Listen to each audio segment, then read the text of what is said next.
And good. It's a very, very good afternoon to everyone in the chat. Just to clarify, why did it loop that, the song? It doesn't even say loop. I don't know, you tell me, but it didn't really affect it anyway, so it's not really a problem. But let's change that banner because I don't really like that. I'm sorry, but I actually do not like it. Let's change it to... No, that's actually not even that great. That's a little bit better. That's more better. But anyways, how is it going, everyone? And I'm back. This is the first... obviously, Liam and Jack done the preview a couple of days ago. And obviously, I was on holiday, but now I am back. And I'm doing the review this time. Jack will be here around 9 o'clock-ish. So he will be on for the review. Don't worry about that. It's a late wait. We actually weren't late, Daryl, so you're making yourself look like a fraud here, but hey ho, welcome back to the reviews on the channel. And obviously this is the first review for the championship. Get used to saying that, because I still haven't got used to saying that right now. So obviously first game back. If you saw the fan interviews yesterday, I hope you all enjoyed that. And obviously the clip that Liam put on the chat, the YouTube channel, hope you all enjoyed that as well. But we are now here for our thoughts on the 3-1 win against Huddersfield. For the goals from Morgan Whittaker, Mumba, and Ryan Hardie getting the goals that secured us the win. Absolutely fantastic. And I'm just going to say this right now. What an amazing, amazing game that was overall. And obviously, and I think that was one of the best atmospheres I've ever experienced at Home Park, from my opinion, hands down. It was probably the biggest roar from the crowd when we scored the goals and when the players came out on the pitch. It was absolutely amazing, and honestly, it was an amazing experience for me, and I think Liam definitely enjoyed it as well, and most likely Jack, most likely Harvey England as well, and all to the other Argyle fans that made it to the game as well. But yeah, amazing game overall. All of the players played well. We will talk about some other players that kind of didn't play well.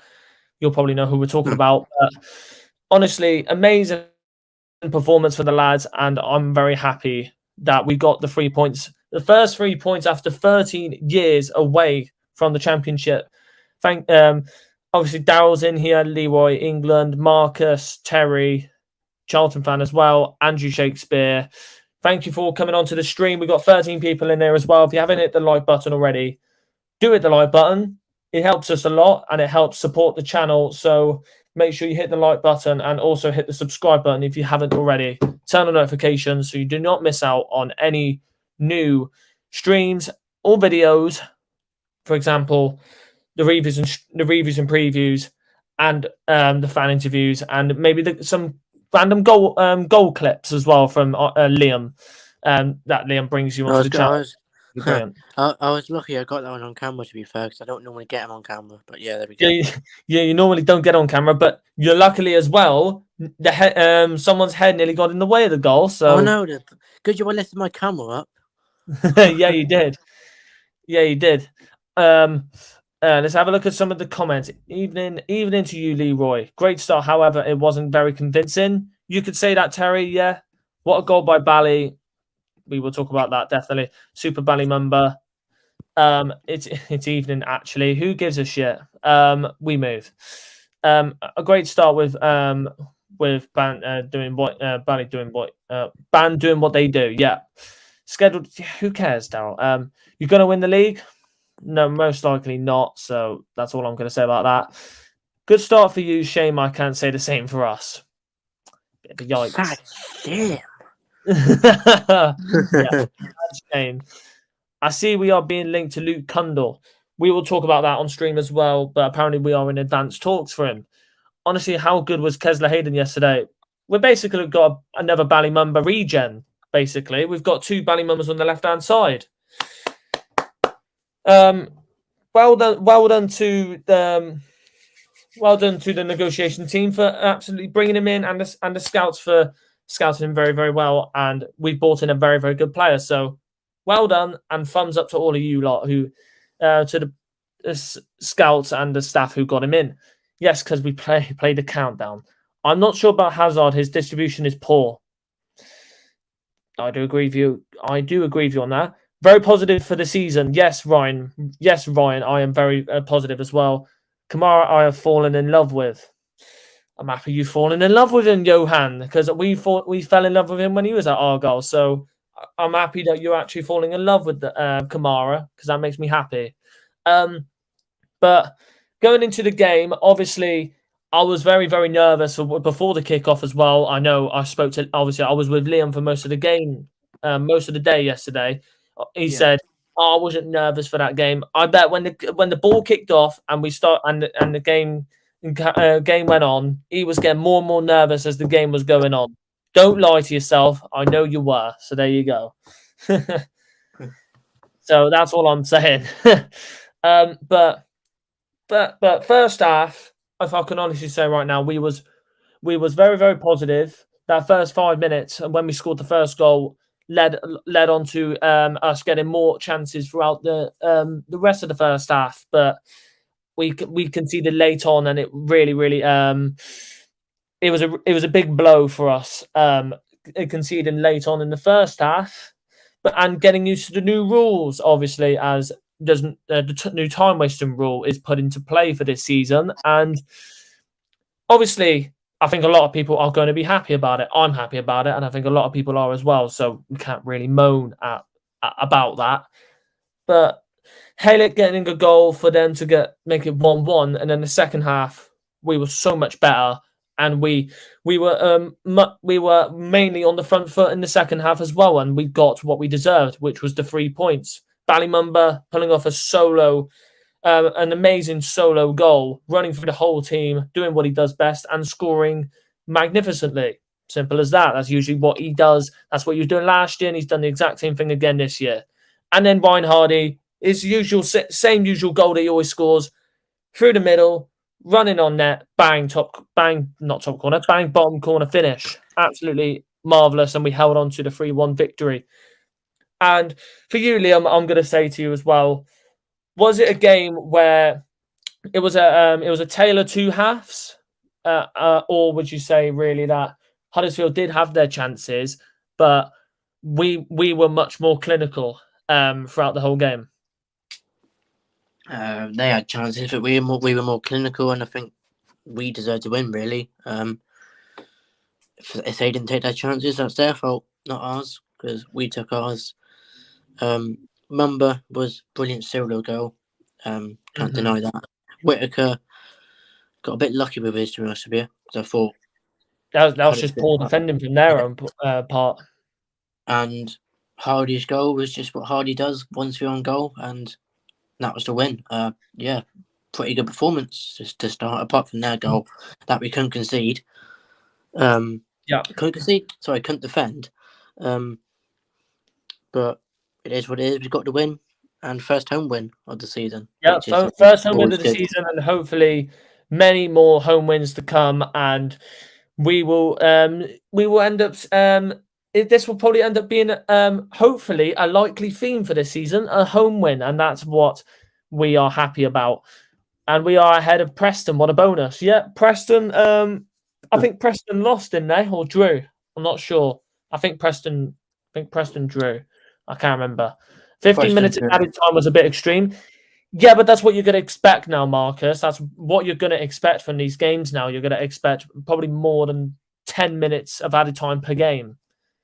And that's the honest truth. Look at Sunderland against Ipswich earlier. They had 13 minutes of added time in the second half. That's what you're going to expect now. Gutted about Sunderland. I know you're not, Daryl. I'm not. Well, actually, to be fair, I wanted Ipswich to lose, but hey-ho, Sunderland did not play well. And basically, like Huddersfield, they couldn't put their chances away. Can't blame Hazard's distribution because it was a tad windy. It was a tad windy, but most of the time, his distribution was pretty poor. and when he was on the ball, we could have conceded from his own doing. So you can basically blame him for some parts, if I'm honestly going to say. Hello, Sean, and it was nice to see you yesterday, and great to talk to you from what's the YouTube channel again, Liam? Can't remember what the YouTube channel. Jana's on tour. Jana's on tour. If you haven't subscribed to them, they are very, very close. They're getting closer to 1,000 subs. Subscribe to them; it'll be absolutely fantastic. We wanted more. Yeah, it would have been good to get more, but I just felt 3-1 is a good result for us, and it's still 3 points in the bag for us. Drew late on, yeah.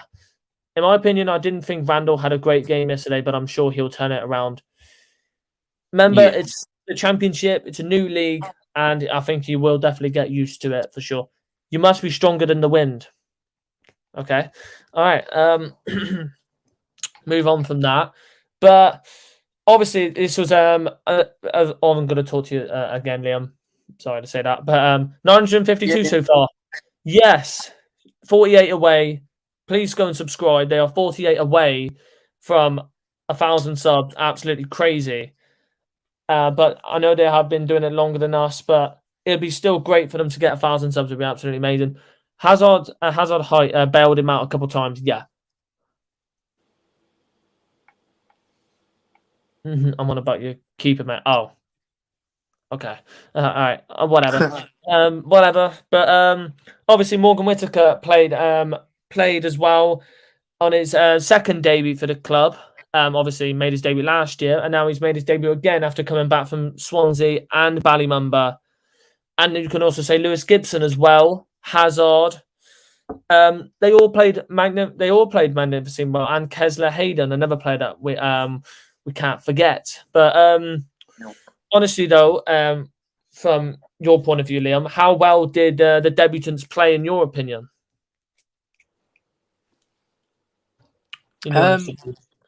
Kesler Hayden I really liked. Really good player. Hopefully he can play like that throughout the whole season. That'd be great. Whittaker is Whittaker, really. Who was the other ones? So Whittaker, Kesler Hayden, Lewis Gibson, Connor Hazard, Ballymumba. Gibson played well. Lewis Gibson was hell of a solid. Yeah. And I hope we can see a lot more of him because he was very, very solid next to Dan Scar, and I really, really liked him. And then Connor Hazard. To be honest, his distribution is a bit poor with his passing. He almost cost us a goal, but saved us at 2-1. Just needs to work on his distribution, passing out from the back a bit more. That's about it, really. And then, obviously, we don't need to say anything else. Ballymumba, really. Yeah. We'll just leave that there. Yeah, we'll just leave that there. We don't need to say much because, obviously, we're going to say a lot more about him when we go to the player ratings. So there you go. What was your opinions on Callum Wright yesterday? He did get involved. But I got a photo with him. I got a photo of him as well. So happy days. There you go. But obviously, he was involved for most of the game, but he wasn't my man of the. He wasn't my man of the match. He did play well at certain points in the game, but overall, wasn't really involved for most of it. So that's what I can say about Callum Wright. But we will expect more from him definitely when he's playing in the middle. And then you have Morgan Whittaker and Ballymumba on the wings and Ryan Hardie up front. Hopefully we do get a new striker, though. Or get another new player in the door. Like, obviously, someone said earlier about a player that we were linked with. Yeah, Luke Cundle, for example. Would you, this is a question I would like to ask for all of you in the chat. Would you bring Luke Cundle into Plymouth Argyle, yes or no? Well, obviously, I'm not going to do a vote for that, but I would like to hear your thoughts on bringing in Luke Cundle into the Plymouth Argyle team. The only thing I'd say about him is he can get knocked off the ball a bit, but his technical ability makes up for it. That I agree with. as well. But I hope we expect more from him in the future for this club, and I do see him doing very, very well. So there you go. Who is Luke Cundall? Winger, played for Swansea last season. Got an all right amount of distribution, and he was on loan from Wolves. So looks like we'll probably end up getting him on loan from Wolves, if I'm honestly going to say. But it'd be another good addition to the club, and I would happily take him as another winger option. Simple as that. And we need, if we're going to be playing this formation a lot, we will need another right winger. With Tariq Wright playing on the, I think most likely Tariq Wright playing on the left, with Mumba playing on the left as well. Yeah, he did. From what I saw, Marcus, from the highlights I saw, he looks pretty decent. He does look pretty decent. I know, and very young as well. Give him good game time, and I think that's what we would like to see. But from that whole game, though, Liam, obviously it was brilliant to see Neil Warnock back at the club. Yeah. Very, very happy to see that. Amazing to see him back. But what would you say about Huddersfield wise as a team? Do you feel like they're a team that could be battling for relegation this season? I still think so, yeah, personally. Home form could be good, but I still see them battling for relegation. But Neil Warnock will do well with them, though, I reckon.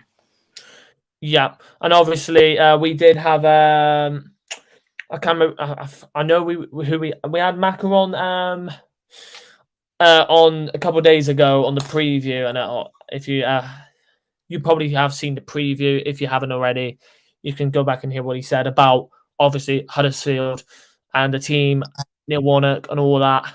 But obviously, I did hear that they are they haven't signed a lot of players, and they are lacking on their squad depth. And you could see that in their team. You could see that. You could see that from their team. Obviously, the only player that I thought looked all right was Josh Koroma. Simple as that. And obviously, Haylett did score for them. But some other players you could possibly mention played well for Huddersfield, let us know. But one thing we've got to mention as well, though, fair play to Huddersfield fans. 1,600 Huddersfield fans making the long trip down to Devon is honestly fair play, and good. I say good luck to them for the rest of the season, because that's honestly mental support. That's crazy support from all of them, and I wish them all the luck for the rest of the season. That's all I can say about that. I trust in any of Shuey's signings. I agree with you as well. I was hoping for a Matete type player, a powerful enforcer. The way we're playing right now, though, I think the man of midfielders we got, I think we're already fine enough for midfielders wise. We need a striker. That's what we need now. We've already got Lewis Warrington in, another depth player, and we've got loads of midfielders that look already decent that could play for us. QPR looked terrible, and Rotherham did too, and that's who I predicted to get relegated. So there you go. But that's who I predicted to get relegated, and I feel like I'm gonna stick with that no matter what. Hello, Tropical Wanderer. That is Caitlin in the chat. How are you doing? Welcome to the stream, and hopefully you are doing very, very well today. And we did see that Bolton won in their first game against Lincoln. So well done, and well done on the 3 points for the start of your League One season. Absolutely fantastic. But what would you say though, Liam, as well, that there is a lot to improve on for this Argyle team? Yeah, defensively, to be honest with you. I think the attack's fine. We can score a lot of goals through the attack, but as long as we stay defensively solid, especially away from home, that's the main thing, really. Goal scoring is not the issue. It's just keep the defence fine. We should stay up, really, to be honest with you. We do need another striker. That's the only thing I could say as well. We do need a striker, but I feel like the strikers we got right now, Ben Wayne and Hardie, could still do a job. But I do feel like we need another one, just in case, because you never know with the championship sometimes, and obviously last season we lost a goalkeeper, and we lost a couple of defenders, and we lost a couple of strikers most of the time as well. Like Niall Ennis and Cosgrove were getting injured multiple times, so Yeah. we do need strikers through the door. Like Marcus said, we could use Whittaker as a striker. He's better on the wing or in attacking midfield, so I really wouldn't use him as a striker. So that's what I'd honestly say about that. But if we was going to get a striker in, we can't get Tom Cannon. Obviously, they're asking for a £1 million loan fee. We can't really get him now. Yeah, but that is a player that I wouldn't go for now. Devon Mubama, of course, that's a player that's been obviously rumoured around for quite a while. See if we do get him in. And obviously the player that we're interested in getting as well, and we're advanced talks with. So that's all I can say, really. But I'm very excited for this season, and I just hope we do very, very well for the rest of this season at home. And we will definitely need to be relying on our home form again this season. I'll be very surprised if we do get more wins than losses away from home this season. And I just hope we can rely on our home form to help us out and bail us out for the rest of the season, in my opinion. Yep. I have trust in the boys, and I have trust in the manager as well. But I just hope we can get wins over the line and keep on getting the important points that we can. But obviously we have got Watford, Southampton and Birmingham in the next couple of games. How many points do I see us getting? Probably around 4. I think 4, maybe 3. I think could be between 4 or 1. I don't see us getting a lot, but we'll see what happens. We'll see what happens. Welcome to the Football League, Wrexham. Agreed. They got battered. The Football League, Money FC. Money FC, yeah. Money FC, and they got battered. There you go. Yeah, that's all we can say about that. Hope they go down. Hope they go. No, not that far. No, I don't. I just hope. I hope they don't go down. It would be. It just stops all the hype. It'd be funny if they finish low in the table, but I hope they don't go. It just stops the hype. It just stops all the hype, then, doesn't it? So you know. Well, I don't know what to say about that really, but I hope they don't go down. They are a good team, and obviously they are a work in progress, but I'm not going to wish them to go down whatsoever. Simple as that. What about Archer for Villa? He would probably want to go to a team that's no offense to most people that's in here for Argyle fans. And I'm going to say it to myself here as an Argyle fan, we're not a big enough, and he probably wouldn't think of going to us as like a big club. That's what I'm thinking. Like obviously he played at Middlesbrough last season, and I feel like you probably want to play somewhere else that's at that level. Like you would say, like you would possibly say, for example, not Leeds.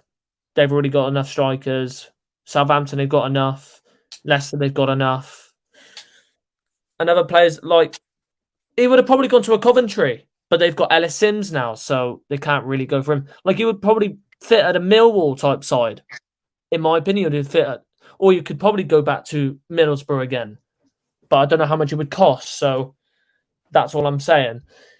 It could come to us, but we can't really get another player from Villa because we've already loaned out 2 players from them. So we can't really get another player from Villa on loan because we've already got 2 players there from Villa on loan. So we can't do that anymore. But any other players that comes into your mind, put them in the chat, and obviously I will have my thoughts on that. So there you go. But we will do player ratings soon. Don't worry, we will be doing player ratings very, very soon. Ennis didn't even come on as a sub. Well done, Blackburn. Thank you for taking our striker, and you didn't even use him. Thank you. I bet Ennis is now regretting going there now. I bet Ennis is regretting it now, Liam. You get what I mean? Yeah. He's like, oh, for God's sakes. I was a bench player at Argyle and I was getting good game. I was then getting good game time at the end, but now I've gone to Blackburn where I wanted more game time, and now I'm not even starting. God damn it! But it's his own doing, and he wanted more money. Simple as that. He wanted more money. and of course he's injury prone. So there you go. And it's still got man of the match. Funny, very funny, very funny from your point of view. All right, message. And by the way, Liam, message Jack. See where he is. See if he's coming on. Well, it's in the Insta chat. I put in the Insta chat saying, "When are you coming on?" Oh my god. Oh, you conceded. Yeah. Alligator.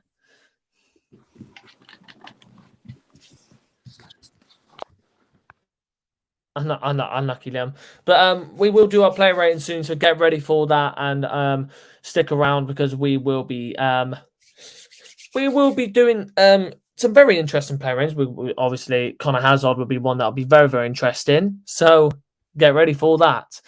But if you've got any other questions in the chat, please stick them below, and we will be happy to answer your questions. Jefferson from Sheffield United. To be honest, I'm not gonna lie, that's a player I have not heard of. Sorry to say, it's a player that I've not heard of. There you go. So,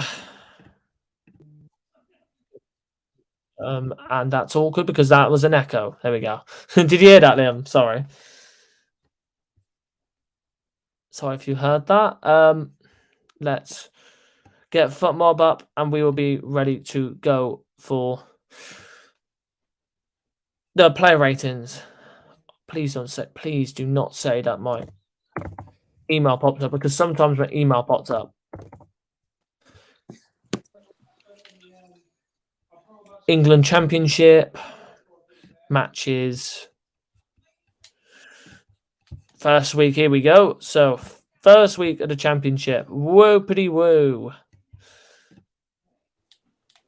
It's got 7 people in there still. Thank you very much for chilling in the stream. You've been absolute legends, obviously. We've got many more videos to come, many more streams to come.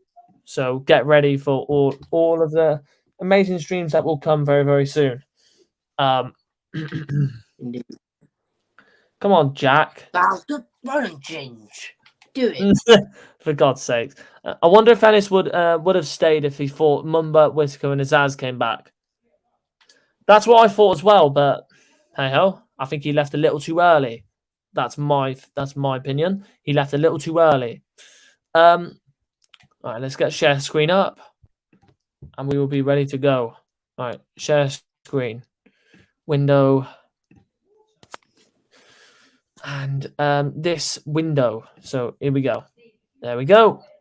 We're up and running. So we have got the player ratings up, and get them in the below. Get them in below of what you think what players should be rated. Obviously, as you can see from some of the player ratings, let me know what if you think it should be higher or lower. So get your opinions down below. First one, Liam, we'll start off with is Connor Hazard. 5. Personally. Well, that's a great start to this review. See you later, everyone. Bye. Okay, we'll carry on going. Our first review back, and we've got a low rating of a 5 for Connor Hazard. Do you agree with it? Leave it in the chat below. But what would I honestly say? I would say a 6. He did redeem himself. He did redeem himself for the save later on in the match, and he did pull off the mistake, and he did redeem himself with the save a little bit straight after that. But you've got to give him time. He's a new keeper, and he's in a new league, so you've got to give him time. So that's all I'm going to say about Connor Hazard. Kesler Hayden next, Liam. 7 for me.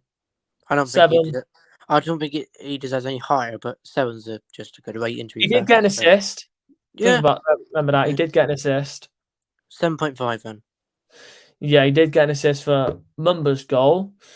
And he's basically like another Bally Mumba. Simple as that. And I hope he has a brilliant time at Argyle, and I think he will play a very, very big part for us. That's all I can say about that. And I hope him and Bally Mumba can pull off a very, very good partnership on that left-hand side. Liam, Lewis Gibson, I'm going to say a 7. Yeah. I don't know what you would say, Liam. Yeah, I'd agree with a 7 to be fair. I was going to go 6.25, but I'll go 7 70 then. Yeah, he was very solid that game, and I could see that the partnership between Scott building up. And Lewis Gibson, basically a younger Wilson, James Wilson, but a lot more quicker and I feel like he has a lot more to build on for the rest of for his time here at Argyle. Obviously, it being a permanent deal for us, I could see us being a very, very vital player for us in the future. So I'm very happy that we have got a player in like this, and let's keep on rolling throughout this season with obviously Plagazello. We got to come back. Yeah, obviously he was suspended. Obviously his suspension from the Netherlands still rolled on into the English league. But Lewis Gibson, good player for the future, and he had a good game. Dan Scar, another 7. And I think I'll quickly move on to Joe Edwards as well. Oh, speaking of all right, boys. Oh my God, that's loud. Jesus Christ, let's turn that down. I just had to instantly turn down my computer because that was very loud. But Jack is here, everyone. Be careful. I'm not saying be careful for loud noises, but actually do be careful for loud noises because I am very loud. I will confirm that myself. Yeah, myself. I've called Jack loud. I've called Jack Loudwood before anyway, so it's nothing new. I just hugely bantered myself there. Wonderful. We love it. Round of applause for Jack there. There we go. But we're just starting to go through play ratings now. But obviously we did talk about Huddersfield, how well the fans were to bring that 1,600 down. They did amazingly for that one. They were really loud as well. I give full credit to them. But then again, I have a bit of a soft spot for Huddersfield. I can't lie because they hate Leeds, so there is that. Oh, there you go then. But also, but those oranges around Huddersfield, that's absolutely correct. I thought they were really disappointing from start to finish, and we absolutely outplayed them. Fair play. And I know what else did we talk about? All the debutants as well. They all played a brilliant part in today's, not today's game, but the game yesterday. They all played very, very well, and obviously the only one that we could question is Connor Hazard, who Liam gave a rating of 5. No, surely not, Liam. Surely. No, I disagree with that completely. I get it. I gave him a 6. What did you give him? What did you give him, Harvey? I gave him a 6, which is reasonable. You know what? I personally think his FOT mob rating there is correct. Personally, you could say you've got to remember, boys, that was his debut for our club in terms of an actual game. We're not counting pre-season games on that. So, in terms of the fact that he was his debut, it wasn't too bad. Yes, he made a few errors. He made a few errors, and there were parts in that game, especially. Yeah, go ahead, Liam. Did you almost see the goal he almost gifted to the Huddersfield player, though? Yeah, no, that's what I'm about to talk about. I know at the start of the second half, he decided to be a bit of a Cristiano Ronaldo and be cocky, and I thought, oh, God, here we go. Thankfully, he redeemed himself and saved that completely. But despite that one howler, I thought parts of it, he was solid for most of the game. He made 2 brilliant fingertip saves as well. I'd say his FOT mob rating is correct, personally. I wouldn't. He wasn't brilliant, but he wasn't terrible, if you want to put it that way. But he did pull off some cracking saves, so I will give him that. So, if you want, the way I see it is a solid debut. Hopefully, he can pull himself together again and improve for. Well, that's if he does start against Leyton Orient. We might give Callum Burton a shot on Tuesday night, personally. But if we don't, then we'll try and bring his confidence up for Watford on Saturday. Yeah. Yeah, you spelled his name wrong, but hey ho, Liam, we move. You know what's interesting? When he first came and joined the club, I immediately, not surprisingly, brainwashed myself by calling him by a total accident Connor Hazard. I thought everyone that's now called Hazard at this rate. I end up calling it from the Chelsea boy. beware of a hazard. So there you go. And Saxonelli looked good in pre-season. Yeah, he did, and I hope to see more of Saxonelli. I feel like he could play a decent part this season. So we'll see. Can I just say, you know what would have been the perfect meme for that bit then when we were talking about Connor Hazard? Just JJ from all those years ago, 2017, going, "Oh, I'm going to call my mum. I found a hazard. I found a hazard. Okay, we're going to play FIFA. Okay, bye. Yeah, lol. But Kesler Hayden, we gave him around a 7.5. Yeah, I feel like that is an understandable rating. He had a brilliant debut. He was fantastic. He had a brilliant debut. Yeah, he had a brilliant debut. And Lewis Gibson, a 7. You'll find more about my opinions on Kane Kesler Hayden in about 7 or 8 minutes' time, guys, because the first episode of the season should be out in around 10 minutes. Currently uploading at the moment. Oh, yes. Nice. I will do a thumbnail for that. So there you go. Lewis Gibson, we gave a 7. Scar, we gave a 7. And Edwards, we gave a 7. And Daryl's decided to join as well. Lovely. Good morning. Good morning. Good morning. Good morning to you. Lovely. Would you agree with that though, Jack? Gibson, Scar, and Edwards are 7. Yeah, they were fantastic. Yeah.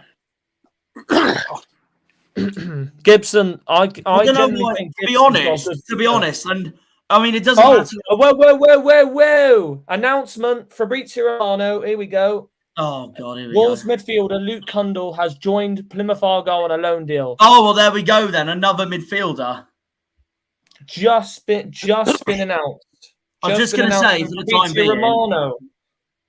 For the time being, I was just going to say. I know Fotmob here have given Hazard and Callum Wright the lowest rating, but I'm going to be honest. If I had to choose one player, personally, for me, our worst player yesterday was Hamilton. And that's a really hard thing to say because none of our players played terribly, in my opinion, at all. We outclassed Huddersfield for crying out loud. But that's if I had to choose one player, personally. Yep. All right, let's just pull off a tweet here. So I'm just going to pull off a tweet on the Argyle Way. But he was still better than Huddersfield's midfield, regardless, because they were appalling. Everything about them yesterday was appalling in terms of how they played and all that. Well, they didn't have a particularly good start last season. But No, they didn't. Well, but the thing is, I expected it to be harder from them because it's Neil Warnock. He knows the Championship inside out. He will be seething after that performance yesterday, and he'll want to wake. He'll want a wake-up call. He'll want a wake-up call for next Saturday, and it doesn't get any easier for them because they've got Leicester next, maybe at home, so that's better for Huddersfield. But still, they've got one of the favourites to go up, which is not going to be easy for them at all. Yep, just tweeting this out. And then they've got an easy 3-point at the Riverside the next week.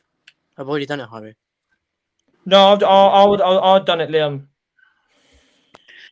Thing is, right, there's Huddersfield lose to use, but I guarantee we get beat both times against him because Neil Warnock, if you know Borough, Neil Warnock has an amazing record against the Borough. Never loses. He does.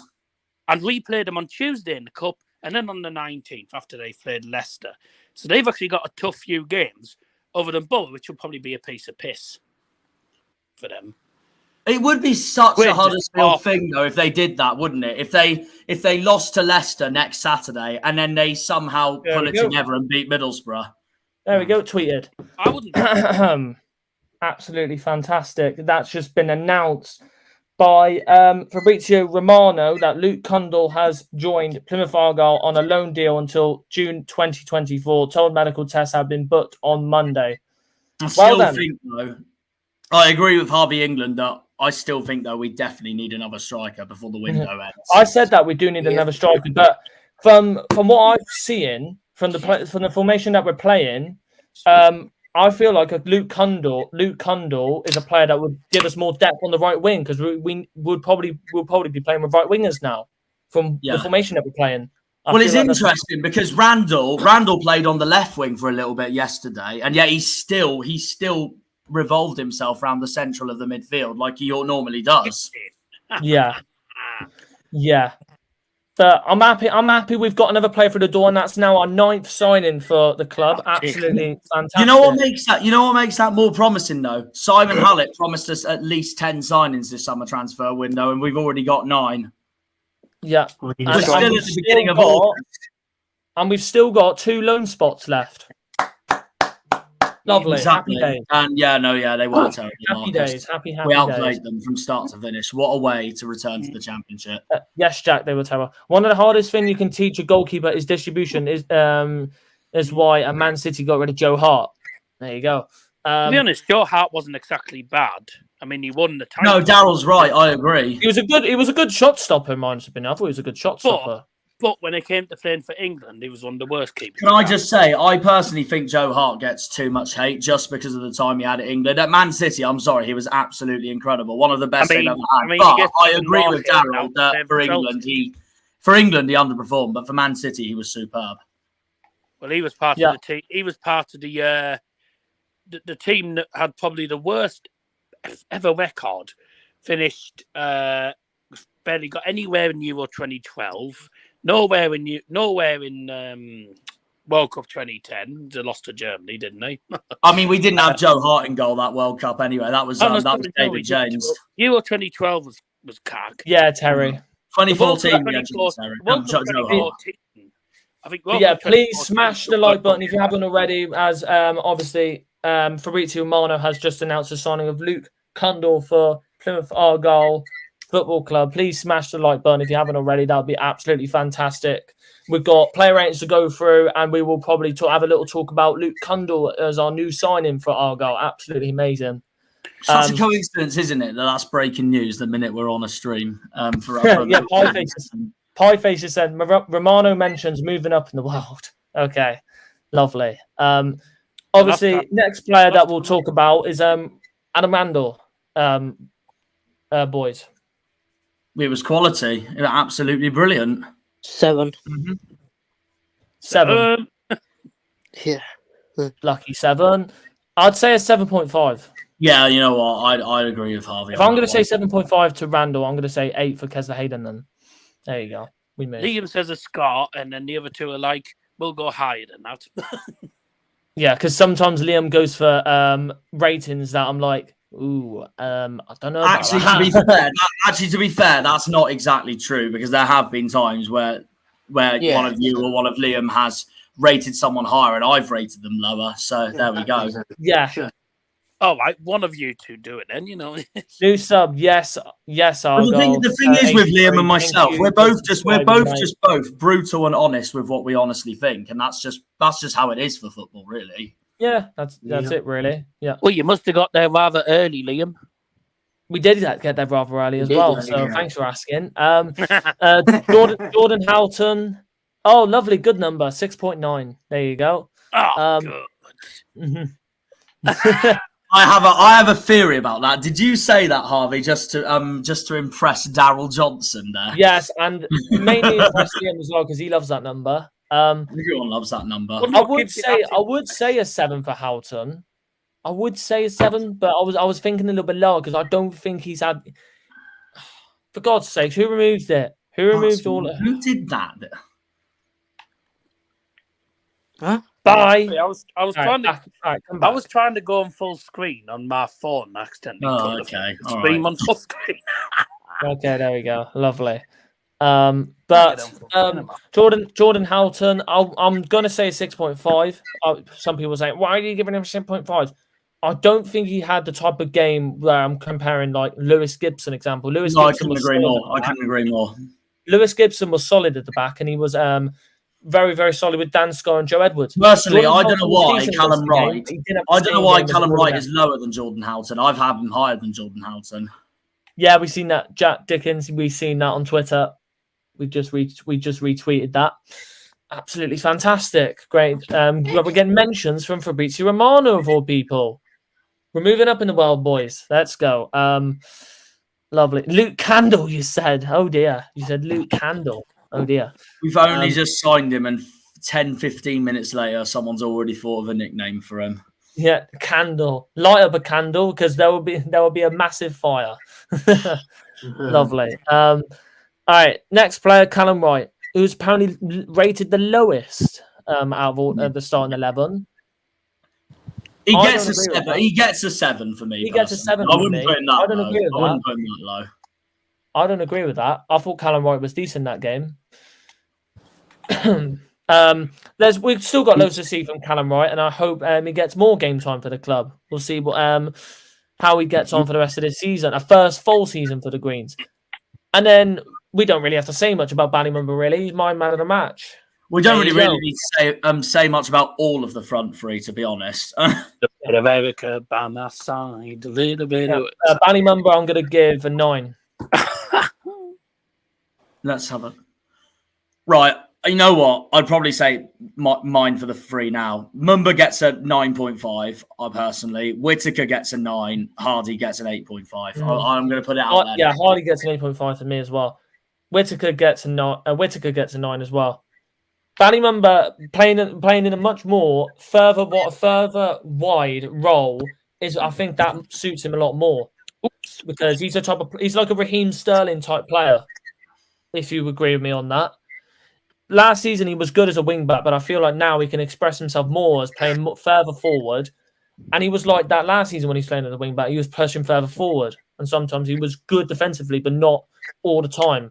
I feel like now Kesler Hayden further back, him further forward is what I'm happy about. And now he's playing in a much further attacking role, which I really, really like. What about you, Liam? What do you think for Mumba, Hardie, and Whittaker? All 9s for me. Oh, fair enough. No, that's what you need to say about that. Then there you go. Sweet as.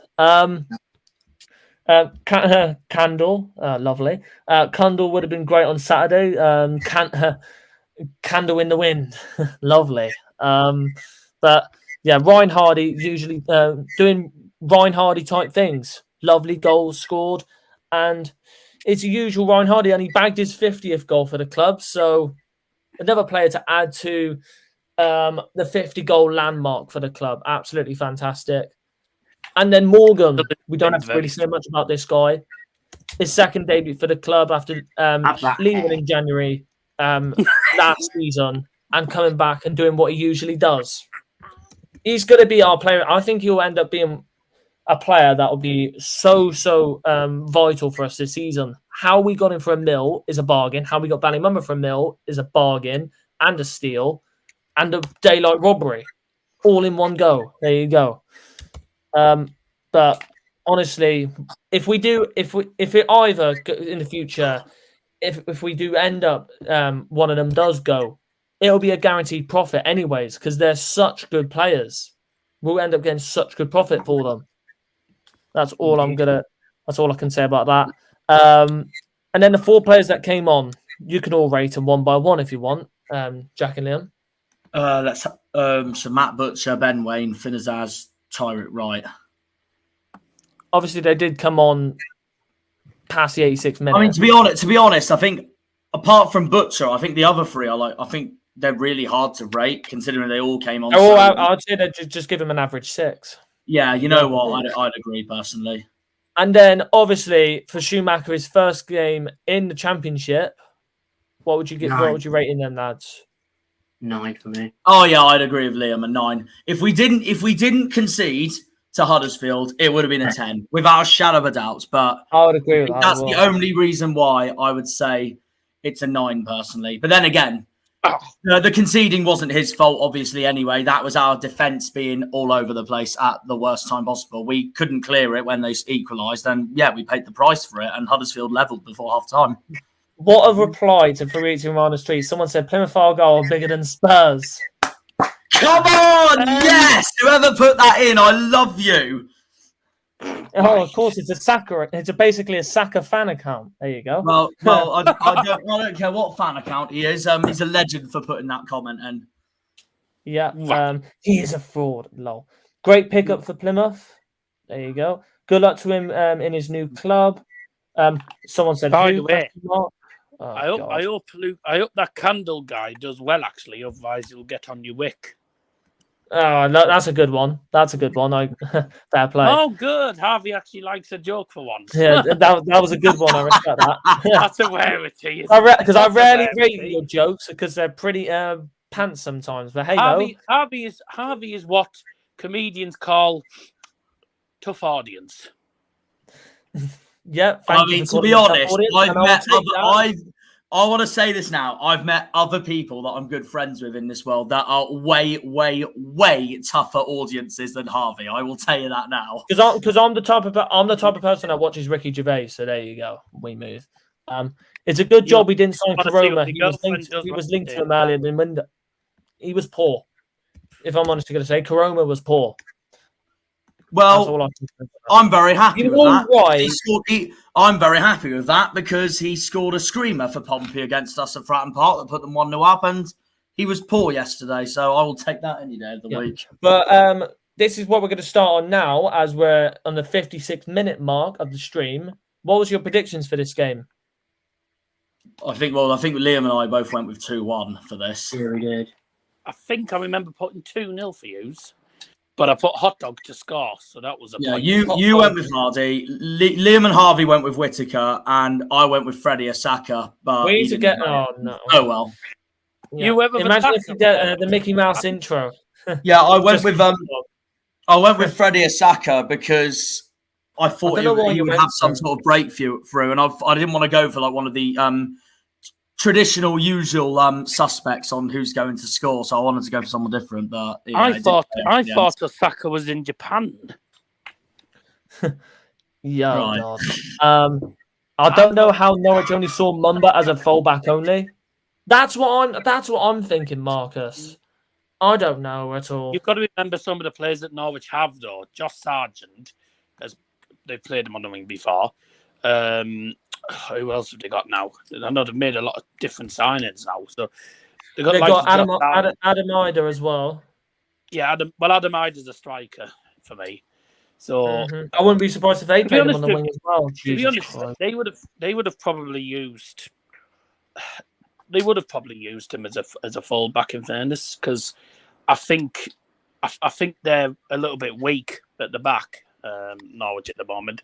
I mean, it certainly showed yesterday, didn't it? So, yeah, I know they won 2-1, but by the sounds of it, their defence was a little bit shaky. So, I think I don't understand really. I say I'm very surprised that you managed to get him back because I don't understand how Norwich didn't see him as a potential first team player.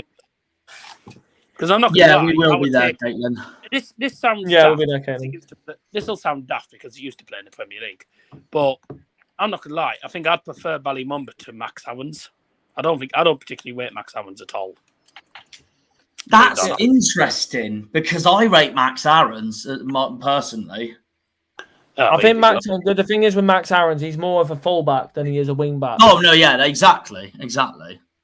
Well, he's a good wing. He's a good fullback or slash wing back. But Max with Ballymumba, he's more of a player that likes to push up field, and he's more of a Raheem Sterling type, like I've said. To be fair, Daryl, I agree. I didn't expect us to get Mumba back at all, but we somehow did. Whereas Whittaker and Azaz, I can't lie, I did expect us to get back because I knew they both wanted to come back as well. But Mumba, I was really surprised we got back. So we're obviously delighted about that. Yep, we are. Yep. I'm just taking screenshots of our predictions, so mind me a sec. Here's a question for you, and I know what I know what I'd probably say. I was going to guess. How many goals do you reckon Whittaker gets this season? Oh. This is all double figures, I think. Double figures.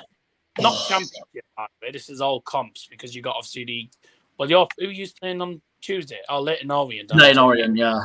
I mean, if you lose that, then you're garbage. So. Well, it's not just that. It's not just that. If we lose to Leyton, if we get knocked out by Leyton Orient on Tuesday, it won't just be terrible and embarrassing from our point of view. It would be awful with the fact that we'd be knocked out of the first round for 2 seasons in a row, and I don't want that personally, because last season we got knocked out by Peterborough to then go on and beat Peterborough in the league and then focused on the league. All right, I'm just getting This time, I want us to focus on the cups, as our aim is to finish either staying up or mid-table in the championship. The thing is, Shuey going to really focus on getting a cup run as well, or is he going to be more worried about? I'm not sure. I'm not see, sure. The thing with this season now. See the thing with this season now. With the squad we had last year, we had a very low squad. We had a very short squad. This season, we've bought loads of players in. We bought more players in than we have got rid of. We're looking like a very good team that has very good depth. Yeah. In all honesty, Daryl, I don't know what Shuey wants us to focus on, the league or the cups. But to be honest, I just want us to do a lot better than last season, because we got knocked out of both so early last season. Who did you get knocked out again by? Peterborough in the EFL Cup, and then in the FA Cup, bloody Grimsby. Yeah, we got battered by Grimsby, and they are a bogey side of ours. They stopped us winning the league in 2017. We lost League 2 to freaking Pompey thanks to Grimsby. To be honest with you, Grimsby aren't a bad side. No. I agree. No, we tend to have terrible games against them. Yeah, I knew when you were playing Grimsby, I was like, it's a game that you should win. But this is the thing. For me, I think yous are a bit similar to Bother. You come up against teams that maybe from lower divisions, etc., or lower in the league, that you would expect to win against, and you come out of it with no points. It's happened before so many times with Rotherham, for starters. Yeah. To be honest, Daryl, we just don't do well against the Lincolnshire clubs at all. No, we do not. Scunthorpe's another one we don't do well at beating out either. But to be honest with you, lads, you don't need to worry, 'cause you're not playing them this season. Yeah, exactly. But no, what I was going to say was, having Grimsby this last season would be like if we were drawn against bloody Fleetwood this season. It's like, they can't escape us. I mean, Fleetwood are a bogey. Yeah, I'll say that's what I mean. That's what I mean. I said to myself one day before the season started, going, no, in our luck in the FA Cup, we'll be drawn against Fleetwood or something, and then there we go. It's not going to be easy. Fleetwood. Yeah. I think Fleetwood was like one of the only teams last season to get about 4 points off you. No, not the only ones. Lincoln did as well.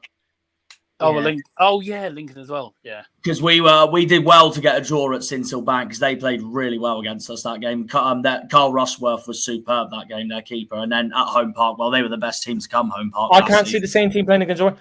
This is why I said this season we'll be swapping our teams around a lot.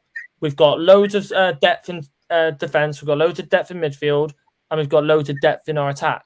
This is why I feel like we've swapped formation around as well. This is why we swapped our formation around as well. That's my opinion. I reckon the likes of Bother and Plymouth will both. Sorry, I know Liam will have a go at me for calling you Plymouth, but tough. Yeah, call it Plymouth. That's fine. I won't have a go of you, because that's what we are called at the end of the day. We are called Plymouth. What other team is Plymouth? Plymouth Parkway. But where are they? We have about 7 names, so we can just use any of them: Plymouth or Argyle, or Plymouth Argyle, or the Janners, or the Greens, or the Argyle, or the Pilgrims. You name it. Yeah, I think you said Argyle twice. You said Argyle twice. I'll end up saying my catchphrase at this rate. Yeah. No. Sorry. We'll save that until the end.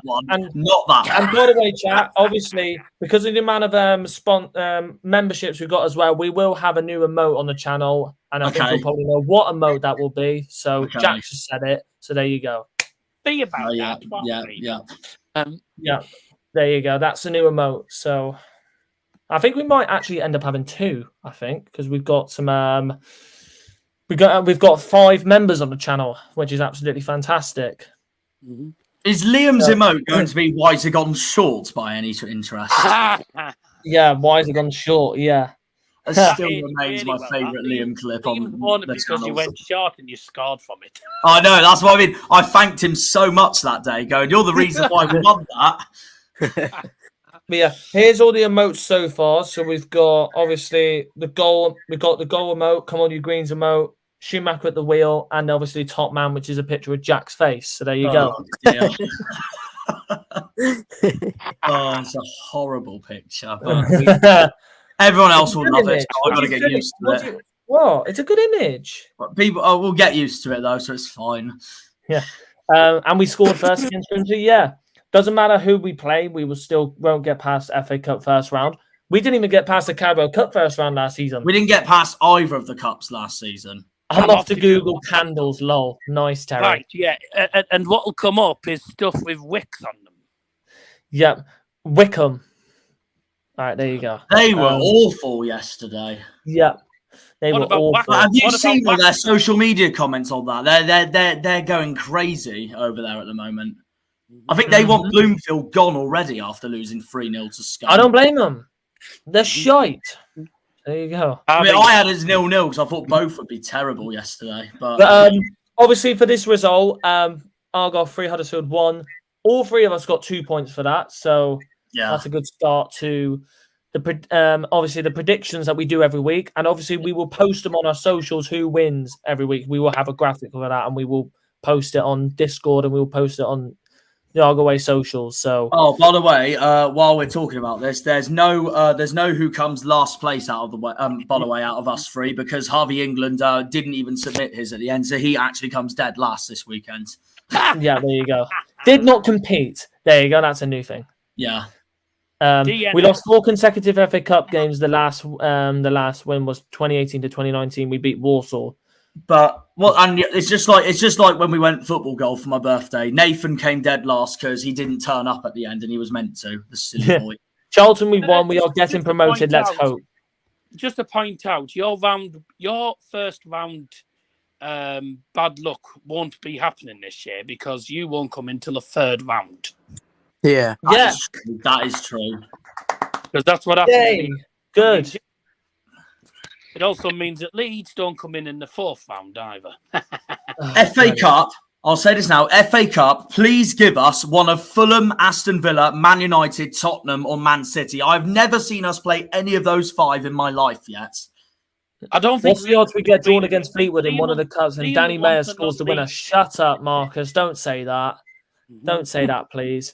Knowing our luck, that would happen, Marcus. And I'll be like, well, brilliant. But predictions wise, the first game we watched this live on Sky Sports. This was the first championship game, and obviously me and Jack watched this. Didn't we, Jack? Southampton 2, Sheffield Wednesday 1. So did I as well on call to you. Well, Liam and I wanted Southampton to win mainly because of the fact that, well, from my point of view, Sheffield Wednesday I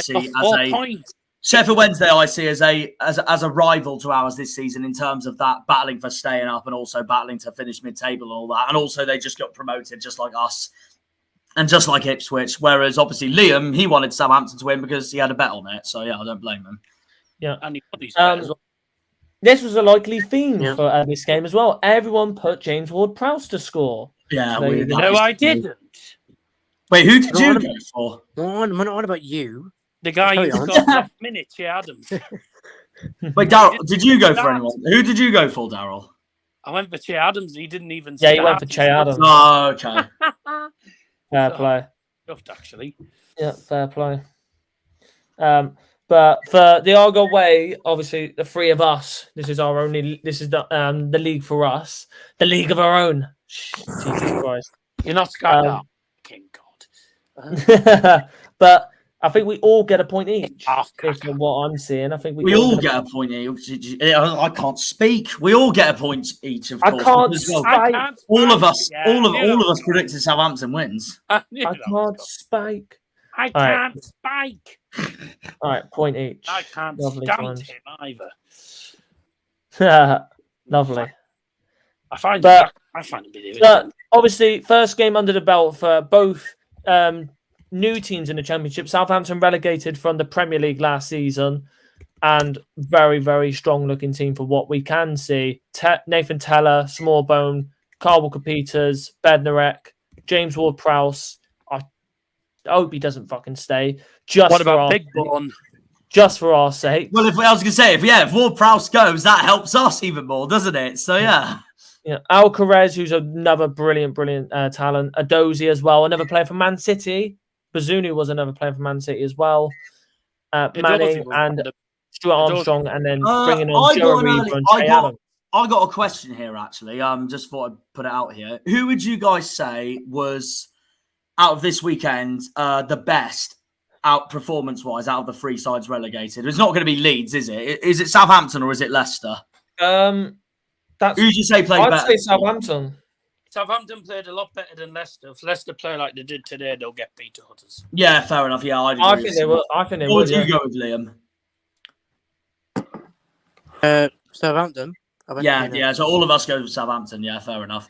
How many wins we get in this season then, lads? 13 or 14? I will say this now. I did this in my predictions, mate. Argyle 83. It's on the other YouTube channel, so if you want to check it out. But I went with 16 wins for us. 14 of them at home, 2 of them away. 2 of them away? Jesus I can't lie. If I'm not 16th! I can't lie. This might be a bit pessimistic, but I only see us win about 2 away games this season. I think it's going to be really hard. I did say that to Liam, though. That, this is why I think we will rely on our home form this season. Home form, I think, is going to be the key to us this season. And we've had I've seen so many Huddersfield fan comments. And I agree with you. EFL comments yesterday night, all saying home park's going to be hard for everyone this season. Yep. And obviously, all of the players.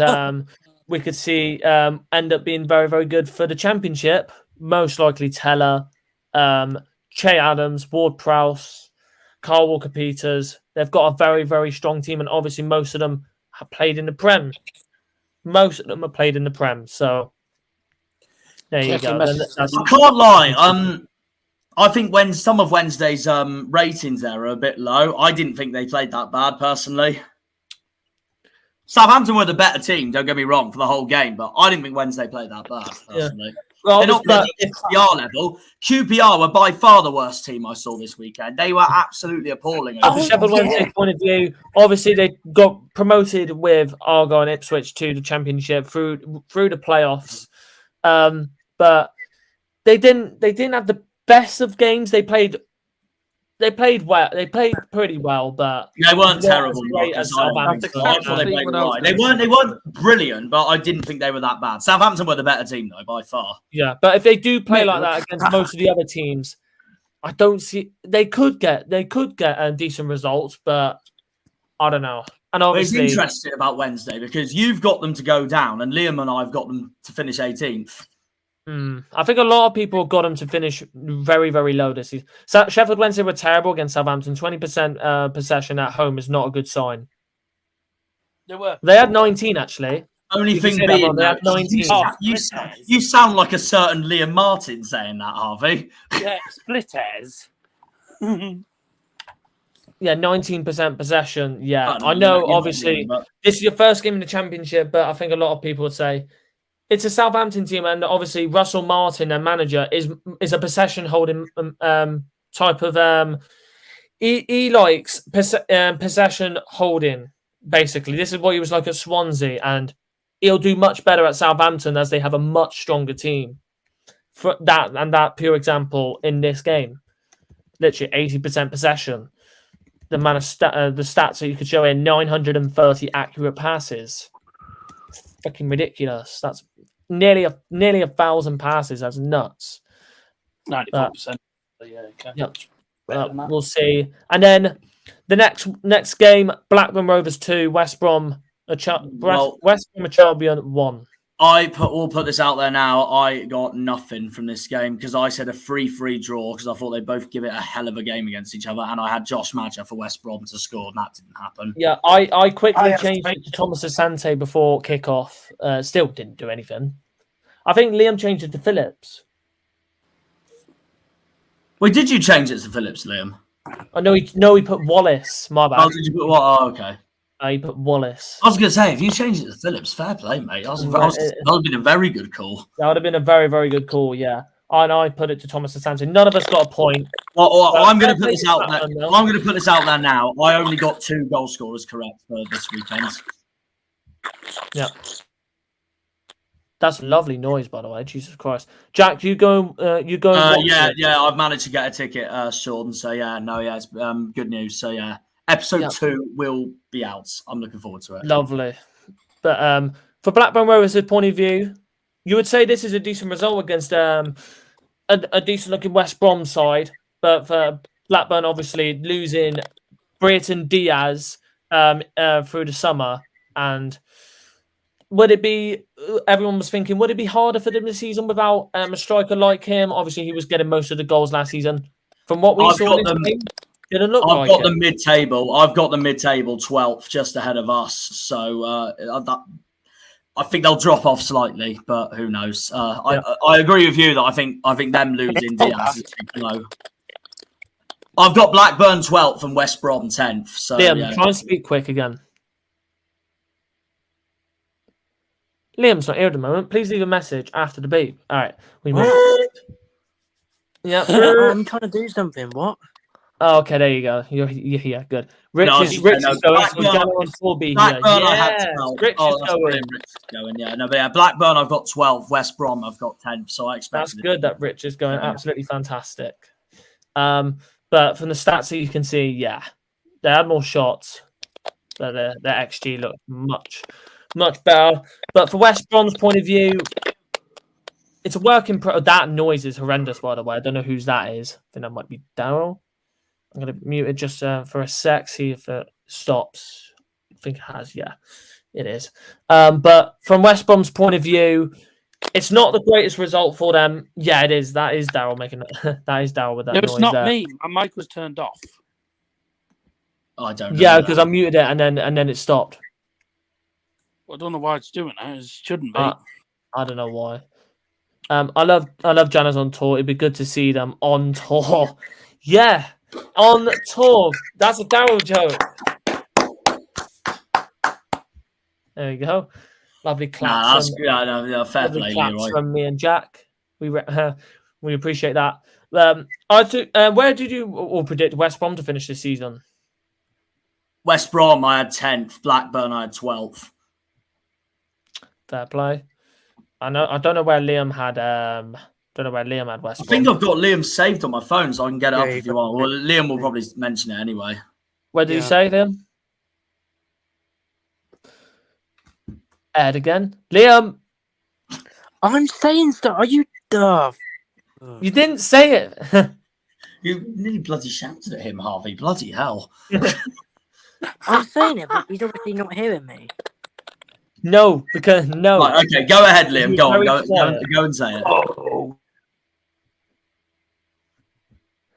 West Brom 10th. 10th, there you go. Okay. Yeah. Wait, where have you got Blackburn? Where have you got Blackburn? Now I had you. 15th. Oh, okay. 16th, there you go. Come on, West Ham. Sign Ward Prowse. Do us all a favour. 15th, Harvey. Yeah, 15th, yeah. Come on, West Ham. Sign Ward Prowse. Do us all a favour. Yeah, do us all a favour, West Ham. Sign him so he doesn't piss us all off. There you go. We move. And Daryl's gone. You can do the honours, Liam, with that. Yeah, you can actually. Yeah, bye. There you go. This is where he comes back on 4 seconds later or whatever. Yeah. And then next game, Bristol City. I had this as 2-0 Bristol City and Alex Scott's a score, but no. Will Keane equalises for the club that has. Oh God! The former Wigan man that equalises for a man that absolutely snaked us 2 seasons ago, Ryan Lowe. And then Preston, obviously the manager being Ryan Lowe. Jesus Christ, can't wait for that. But would you say honestly fair play to Bristol City? Probably not. They did concede. No, I'd say considering I've got Preston to struggle this season, I think that's a very good point for them personally. I was talking about Bristol City. No, I think it's drop points for Bristol City. I've got Bristol City. Yeah, exactly. Yeah. But fair play to Preston. Obviously, a lot of people have predicted them to struggle this season, but a decent point away from home for them, for Ryan Lowe's team. And it's a point that I think from the stats show most likely deserved from what I could see there. And from Bristol City's point of view, if they want to push for the top half this season, or maybe push a little bit further, this is not the type of result that they would probably want. I was when I was watching this on the EFL highlights, I can't lie, I thought Preston were the better team personally. Yeah, Preston did look the better team. In my opinion as well, they did. But fair play to Preston, they got a decent result, and definitely the team to look out for if they do end up pulling off some surprises this season. So, and obviously with the players that you can see in there, Will Keane did score, McCann, Brown, Potts, Hughes, Best, and then for Bristol City, no Alex Scott as he's rumoured to leave the club. No wonder I didn't get my goal scorer right. And then they bring on Anis Mehmeti as well, another player that came from Wickham. He's doing all right at Bristol City, to be fair. Yeah. And then the next, Darryl might want to look away. Oh, never mind. We go on to Norwich next. Yeah, look away, lads. Look away if you're a Hull City fan. You probably don't want to look at this result. 2-1 to Norwich. Both of their goals scored in added time for each half. Yeah, I want to look at it. This is the only score I got correct for this weekend. So there we are. Oh, you did well then. Yeah, that's a bit. I didn't get the goal score. I didn't get the goal scorer though. That's a bit crazy. I just saw that as well. So they scored in the 48th, double 48. They scored in the 96th. You know what's annoying about this? I was considering Liam Delap to score as well because I think that's a great signing by Hull. Yeah, that is a good sign. I went with Estupinan because I thought he was fantastic last season. I've got Hull. In the old days, we played Villa in pre-season. I've got Hull to be dark horses this season. Yep. Speaking of added time, I hate the amount time that's been added in games. But the thing is, though, Caitlin, it's to stop time wasting and obviously. And to add more time for celebrations, obviously injuries, and obviously the ball going out of play as well. So that is a good thing that they have added, and I feel like it's taken notes from the World Cup as well. It's a good thing. It's a good thing. Simple. We saw it at the Argyle game. We saw it in the Ipswich v Sunderland game. So I feel like I'm actually kind of happy with that. So. Don't know what all your Clocks thoughts no longer stop in the stadiums, and the referees still wait about another minute. yeah. So everyone's like, "Oh, it's time to go home now." The referee's like, "No, there's not time to go home yet. We've got 13 minutes of added time left to go. So stay in your seat, enjoy the game whilst there's more 13 minutes to go." There you go. It's something that should have been added in years ago. Yeah, but for Norwich, it's a team that. Slowly throughout the last couple seasons now, when they got relegated from the Premier League, they've been slowly going down the league in the Championship. Obviously, last season they weren't great. They weren't a team that we didn't expect them to finish outside of the playoffs. Could they be a team that could finish in the playoffs this season? They were bang average last season, and this season I've got them as my biggest underachievers in my predictions. Well, one of my biggest underachievers. So it'll be interesting. Yeah, I can understand your point, Kaden. Yeah, but for Norwich, point of view, good result, and obviously that gave Ashley Barnes his debut for the club. I still honestly think that is quite a weird signing in my opinion, but understandable from there. Obviously, Adam Ida scored. A player that will be very important for them this season. Looks a good, decent young striker as well. Look at the stats. Look at that. Look at that momentum ticker. Jesus. 28 shots. Looks like they deserve to win that game from the stats that's shown there. But from a Hull City point of view, it's not a good result, and from what the stats show, looks like they did not play well at all. They'd have gone for a point. I don't know where I've got Hull City to finish. Let me have a look at I'll just quickly get up my thingy. Everyone's got them to finish in the top 10. I've got them to finish. I've got them just outside the top 10. I've got Hull 11th, and I've got Norwich 16th. I've got Thanks, Hull thanks. 16th and Norwich 7th. I've got Norwich 7th. So there you go. I felt bad for Lincoln fans having to sit and watch another 8 minutes and still can't believe their manager said it flattered us. I don't say on Argyle TV that they have signed. It don't say on Argyle TV that they've signed Kundal. Fabrizio, No. it's an announcement for Fabrizio Romano. Obviously, we're not going to announce it because he hasn't fully signed for us. He's gonna have a medical that's scheduled on Monday. So obviously he won't have signed for us yet. He's still got to have his medical, but for announcement for Fabrizio Romano, he will sign for us. So fantastic news, and we're going higher up in the world if we're getting announcements from Fabrizio Romano, which is great. But I think one of the players that we thought would, I think I'm going to put him down as one of my top goal scorers for this season is Josh Sargent. Oh, that's an interesting pick, to be fair. I feel like they got rid of Pookie, didn't they? Yeah.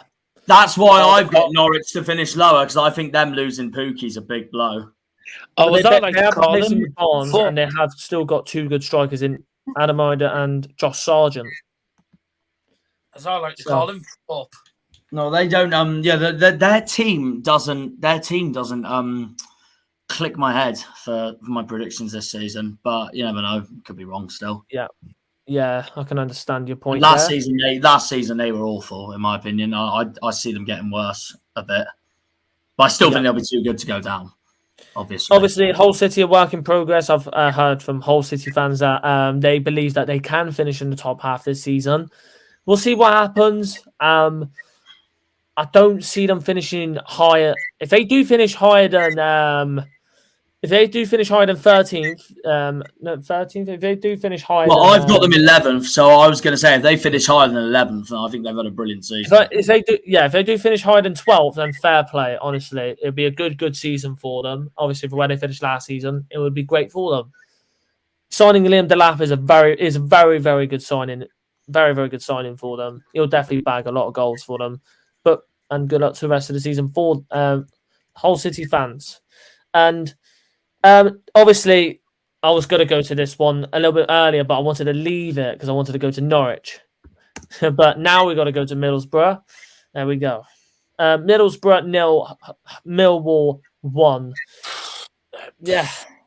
It's a brilliant win for Millwall, that is. I will say that now because I've got both of these two to do really well this season. So I think Millwall should get 3 points away from home. That's outstanding from their point of view. But as we've got a Middlesbrough fan here, what do you want to take this time actually, Daryl, to say your total thoughts on this game and where you expect both Borough and Millwall to do after that?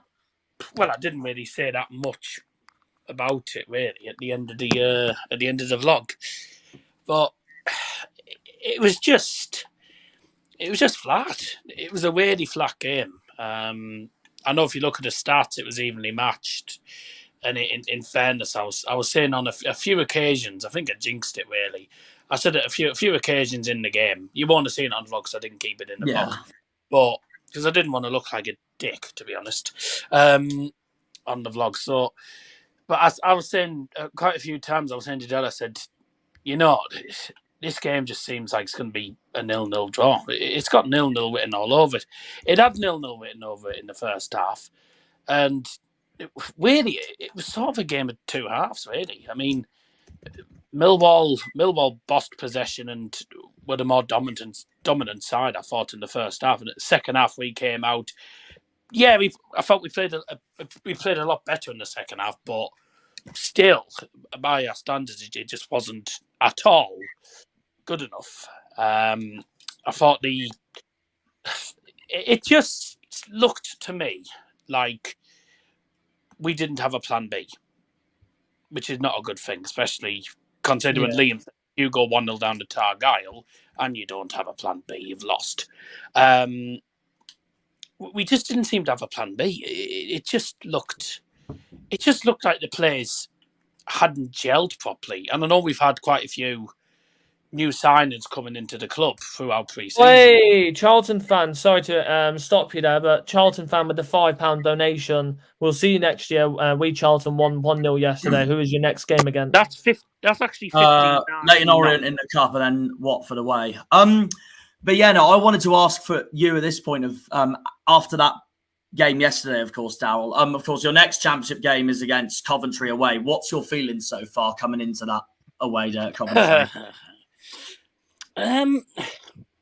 Being truthfully honest, I don't see us doing much better, because if you look at Coventry City, we have an appalling record against Coventry, and with the way they played against Leicester, we all saw today against Leicester City. For me, I thought they were really unlucky to come away with no points, because I thought they deserved at the very least a draw.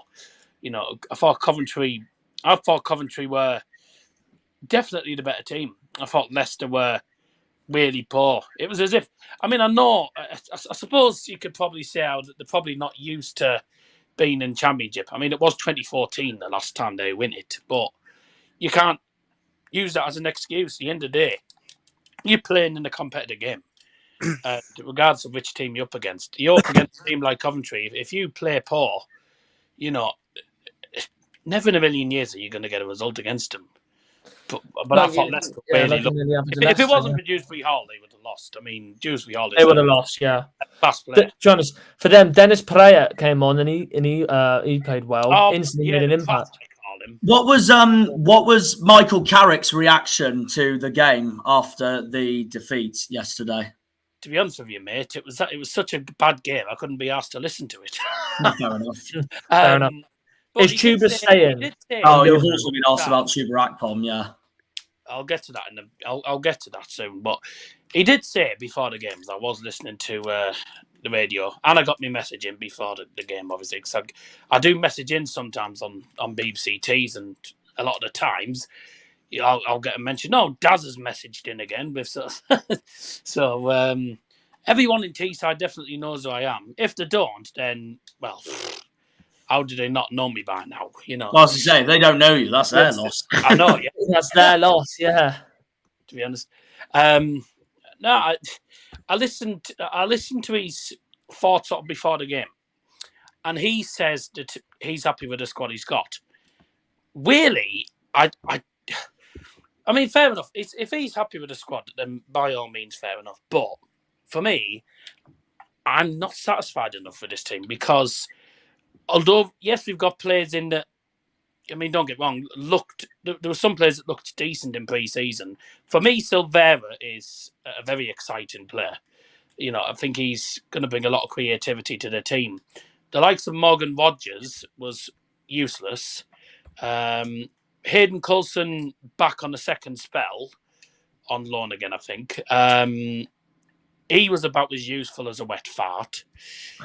You know, some of the first team players that we actually saw last season were really poor. Marcus Forss didn't know what a cross was. He couldn't put a good cross in. It was always deep and out for a throat the other side. It took us to the 43rd minute to have a shot.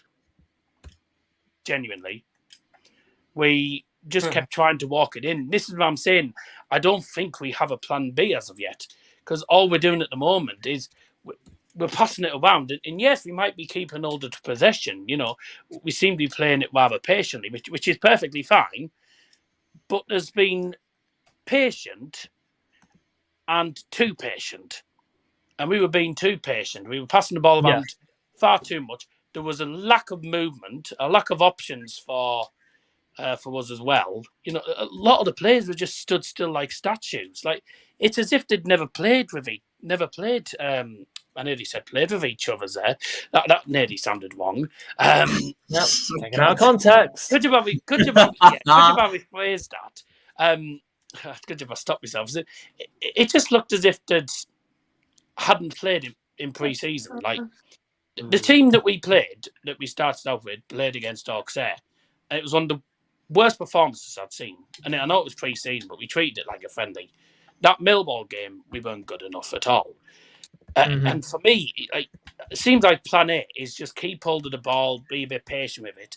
And it just looked like we were walking it in.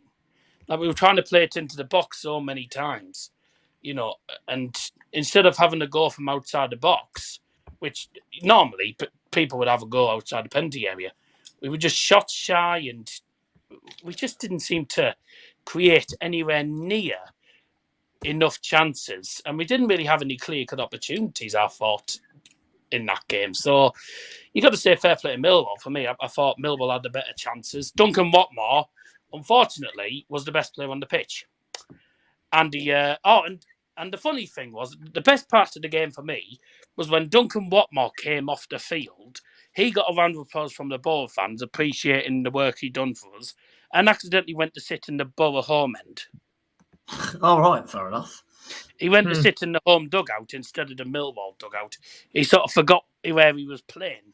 Because he got that used to being at Bury. He went to the home dugout and his man just saying, "Hey, where are you going? This way. So we're all sat behind the dugout laughing our heads off. And even the manager and the Millwall technical area were laughing as well. So that was the funniest part of the game, really. There's a video of it on Instagram, actually, but that was the funniest part of the game. Oh, but look at that. The highlight of the game. I need to look at that. It was the highlight of the game. That's how crap the game was, to be honest with you. It had 0-0 in all over it, but just unfortunately for us, people could say we were probably unlucky to lose. I thought both teams defended really, really well. But going forward, it was just appalling. It really was. It was absolutely awful. Against Coventry, and obviously we've got Huddersfield as well. And Neil Warnock is the manager that never loses against us. So I don't have much confidence there. And then Coventry City away, well, we played them about 4 or 5 times last season. We didn't beat them once. So it doesn't give me any confidence whatsoever going into these next couple of games. And we've got Huddersfield again on the 19th as well at the Riverside. So Jesus I just have a feeling it doesn't bode well at the moment for us. So we've got, from what I can see, we haven't really got a good left back. We need another fullback at least, ideally a better fullback. And we need someone else at striker, just in case Chuba Akpom gets injured again. Yeah, well, no, he's just come back from injury. He's just come back from injury again. Yeah, but I thought you would have kept Cameron Archer for another season, but he was on loan. Yeah, but he was on loan, and I think we did want him back, but Aston Villa didn't want to let him go. So Aston Villa had other ideas. So there you go. Surely with Canada links with Man City, they can load a high-rated striker to us. Yeah, but hey ho for Middlesbrough, game's a game, and they did not get the perfect result that they would have wanted for the first game of the season. And and for Millwall, obviously a team that tried that battled for playoffs last season and just missed out. They would definitely want to try and go one step better this season. From what we saw in this game, could they be a type of team that could battle for playoffs? You could say in the result, potentially, but it'd have to be better. Potentially, yeah. You know what's interesting about this fixture as well is that I've got this down as the playoff final in my predictions. So that's also there you go. That won't happen. I don't. Yeah, that's what I'm thinking. But if it does happen, Daryl, I'll give you a message. If no points for the season. Then no points for the predictions. So here you go. Wait, Harvey, what did you go for that game? I went Middlesbrough win, I think. Oh yeah, so we all went Middlesbrough wins and we all got it wrong. I was probably the only one who wasn't confident. I went for a draw. No, I didn't. I went Middlesbrough 1-1. Okay. Oh, I went 1-0. I went 1-1. I changed my goal score with regards to Chuba because Akpom didn't start. I don't know. We don't know what's happening. He's been linked with Sheffield United for 8 mil, which we've all said Sheffield United can go into piss off, quite frankly. 8 million. Maybe add another 20 mil to that, because if Victor Gyökeres is worth 22 mil and he wasn't even the top scorer, then surely Akpom's worth a lot more. You know. Yeah, that's it. I'd about make it 25, 26 mil, and then we might consider it because we're not going to get rid of him that bloody easily. You know. But it would be a massive mistake if we did let him go in the first place. Because hopefully, he was the reason why we did. He was the reason why we did all right last season. We missed his creativity the last few games. You're saying him. I said, when we play you at the Riverside, then hopefully none of your Borough fans say, "Oh, we're going to win 3-4-0." Oh well, most of our fans will anyway. Yeah. You know what's interesting? You know what's interesting though? We'll beat Millwall 3 or 4-0 as well. You know what's interesting though about us against Borough is that the last time we played Borough, we lost to them at home park, but we beat them at the Riverside. And that was the year we went down as well. Yeah, and that was the year we got relegated as well.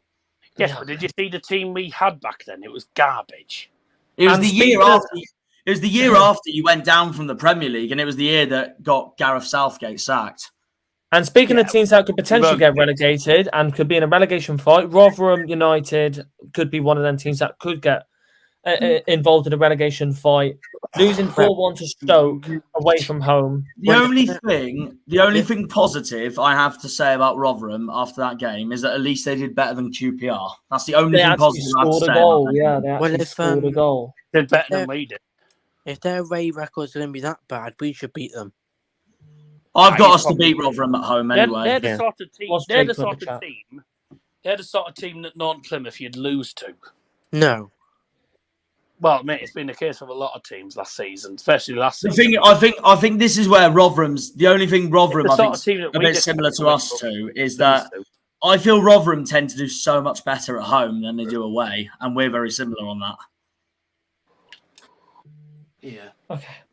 Oh, Jesus. Annoyingly, I do see what Daryl's saying because unfortunately I'm early prediction, but when I did my table predictions, when we play them in round 41, I think it is. Unfortunately, I do think as it stands, Rotherham will beat us at Rotherham. That's only because by round 41, I have us to not just stay up, but comfortably be in mid-table by then. And I know Rotherham I have battling for relegation, so I don't know. It just wouldn't shock me if it ends up being a statement win from them, but still a long way to go. Yeah, of course, it's in April. I mean, I know. I've said that I don't see us finishing higher than like 19th, 18th, but I say first game. I mean, it's always. Do you know? A lot of people there's so many different predictions. But I don't know why people. That's what's so intriguing about the championship. Why do some people bother actually predicting the championship? I know they want to, but I don't see the point because it's so unpredictable. It is the championship. Like you could see. I mean, look at Leeds. No one would have expected Leeds to go 2-0 down to Cardiff today. Like look at our predictions. Harvey's got Norwich 7th. I've got Norwich 16th. What else can I think of? Got Hull to finish 11th. One of us has Hull to just survive. You had us to finish second. This season. I did originally, and now I've got you third. Yeah. What other ones have I got? Jack, what did you say about round 41? Say again. No, I was just saying. The only reason why I think, as it stands, the only reason why I think Rotherham will beat us at the New York Stadium is only because by round 41, which is middle of April, I think we would stay up. Don't need the result. We would stay up by then. Well, not just stay up, but aim for a mid-table finish. And Rotherham, I know, will be battling to survive at that point of view. So it just wouldn't shock me if they ended up getting a statement win. And also, annoyingly, the last time we went to the New York Stadium, Rotherham beat us 2-0 and did us over. What have you got? At home park, I think we'll beat them, no problem, in December. What score you got? 3-0 to us. Nice. So this is what I'm just going to try and rush a little bit, as obviously we're close to hitting the 2-hour mark. We're 17 minutes away from hitting the 2-hour mark. We don't really want to go on for too much longer, but thank you all so much for sticking around. And all I'll say is I don't mind, so it's up to you guys. Yeah.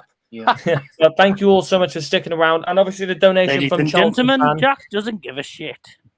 We forgot to read this question as well. We'll see you next year. Charlton won 1-0 yesterday. Who is your next game against? We got Watford next. Yeah. I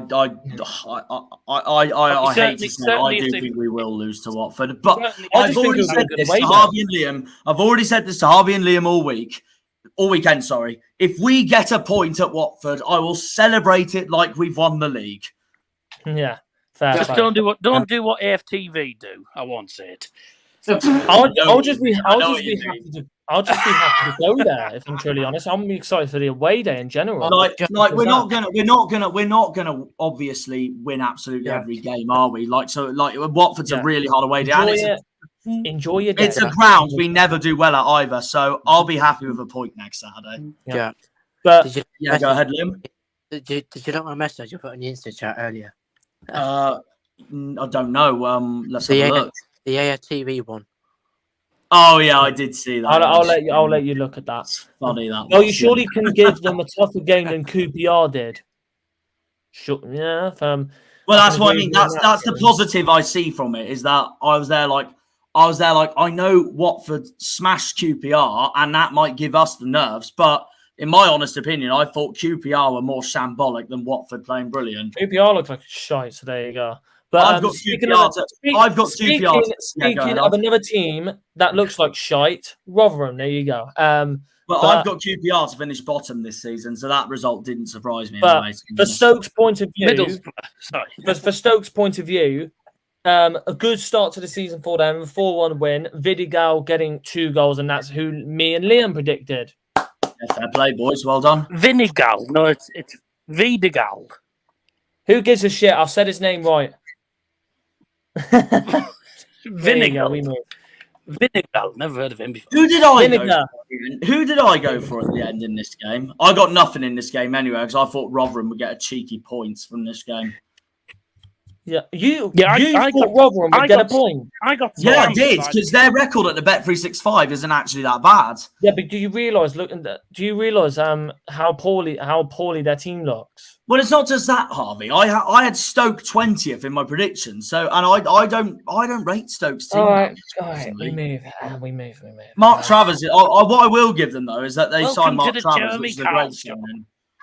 I don't think Alex Neil Welcome to the Jeremy Kyle show. Yeah, I don't think Alex Neil is the right man for Stoke. Honestly. Yeah, me and Liam got 3 points in this game. Nice, happy days. Happy days from us. I got scammed. I went Chiquinho. That's it. I went Chiquinho. Now that I've seen you went Chiquinho. Yeah. Look at the stats. 71%. Oh, they dominated that. Fair play to them. Jesus. Well then, Baldy. Who are you talking about? I got scammed by the connection at the Riverside because I knew that Campbell wasn't playing. He wasn't even in the team. Does he even still play for them, to be honest? And I had him to score. So I was trying to change my goal scorer to Vidigal. And for some reason, the connection was that bad in the stadium, it wouldn't let me change it. So I've lost points because it still says Campbell. Savage. Me and Liam had pretty decent connection in the stadium, surprisingly. Yeah. Well, you're bad. I know. Big up the amazing Plymouth connection. There you go. That's the first time Plymouth has a good connection. No, we haven't. Fair play. Yeah. No, but then again, you could be worse. You could be Exeter City, who's the home of no signal, as they proved last season against us. They're just a shit town with a shit freaking fan base and a shit club. So there you go. We move. But I'm not gonna lie. Where has everyone predicted Rotherham this season? 20 seconds. So going bottom down. of the league. There you go. No other words needed for that. Well, Liam and I have both got the same 3 going down, just in a different order. Yeah. QPR are destined. I've got QPR bottom. Did you see? Did you hear? Gareth Ainsworth, or as I like to call him, Professor Snape of Harry Potter. Yeah, Professor Snape. Yeah. If you see Professor Snape, you know what I mean. But Hair Bear, whatever you want to call him. Basically, he said that despite losing 4-0 and conceding inside 33 seconds, he still reckons QPR will stay up, will safely stay up. No, I don't think they will. Personally. Well, The first thing I said was, "What's he been smoking?" I'd like to know what he's been smoking because I can't lie. I thought he did waffle a bit in that interview as well. Mate, he waffles all the time. Nothing. Oh new. yeah, of course he does. Nothing new. He waffled ever since Wickham freaking knocked us out of that playoff semi-final back in 2015. Yeah. But hey-oh, they didn't win that playoff final that year, didn't they? Because they lost to Southend. So yeah, get buggered, Wickham. Yeah. And obviously looking at Stoke's team, Stoke looked like a team that could finish pretty high this season. A lot of people, obviously Jack has predicted them very, very low this season. And most people have predicted them to finish in the top half. Well, but getting in very good strategic signings to Chiquinho, Wesley, and other players as well. It's going to be an interesting season for Stoke. We'll see where they do end up finishing and how they do this season. Wilmot with 2 assists. Bloody hell, for a centre-back, that's mad. For Rotherham, they got red card, Cafu getting sent off. And I cannot believe Tyler Blackett plays for Rotherham. That's mad. He's on loan from United. What do you mean? Oh, what? No, he's not on loan from. I'm losing my mind here.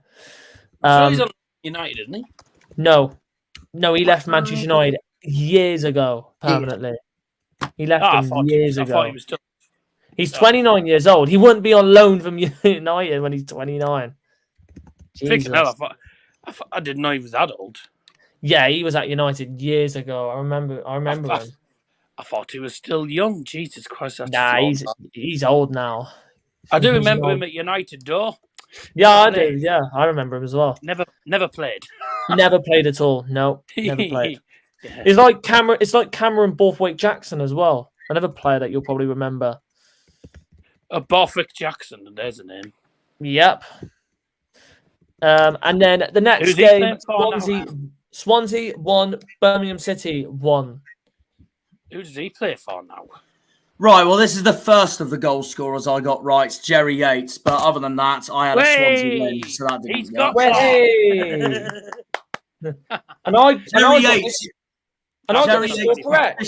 Jerry Yates is officially the first goal scorer I get correct for this season. So if you're watching this, I got the score correct. There you go. Happy days for me. Congratulations. And celebration. Oh, all right, let's go. What did Liam predict? What did Liam predict? He predicted 2-1 Swansea, and Jack predicted 3-2 Swansea with Jerry Yates to score, so that's a point for Jack. Can't remember what I was.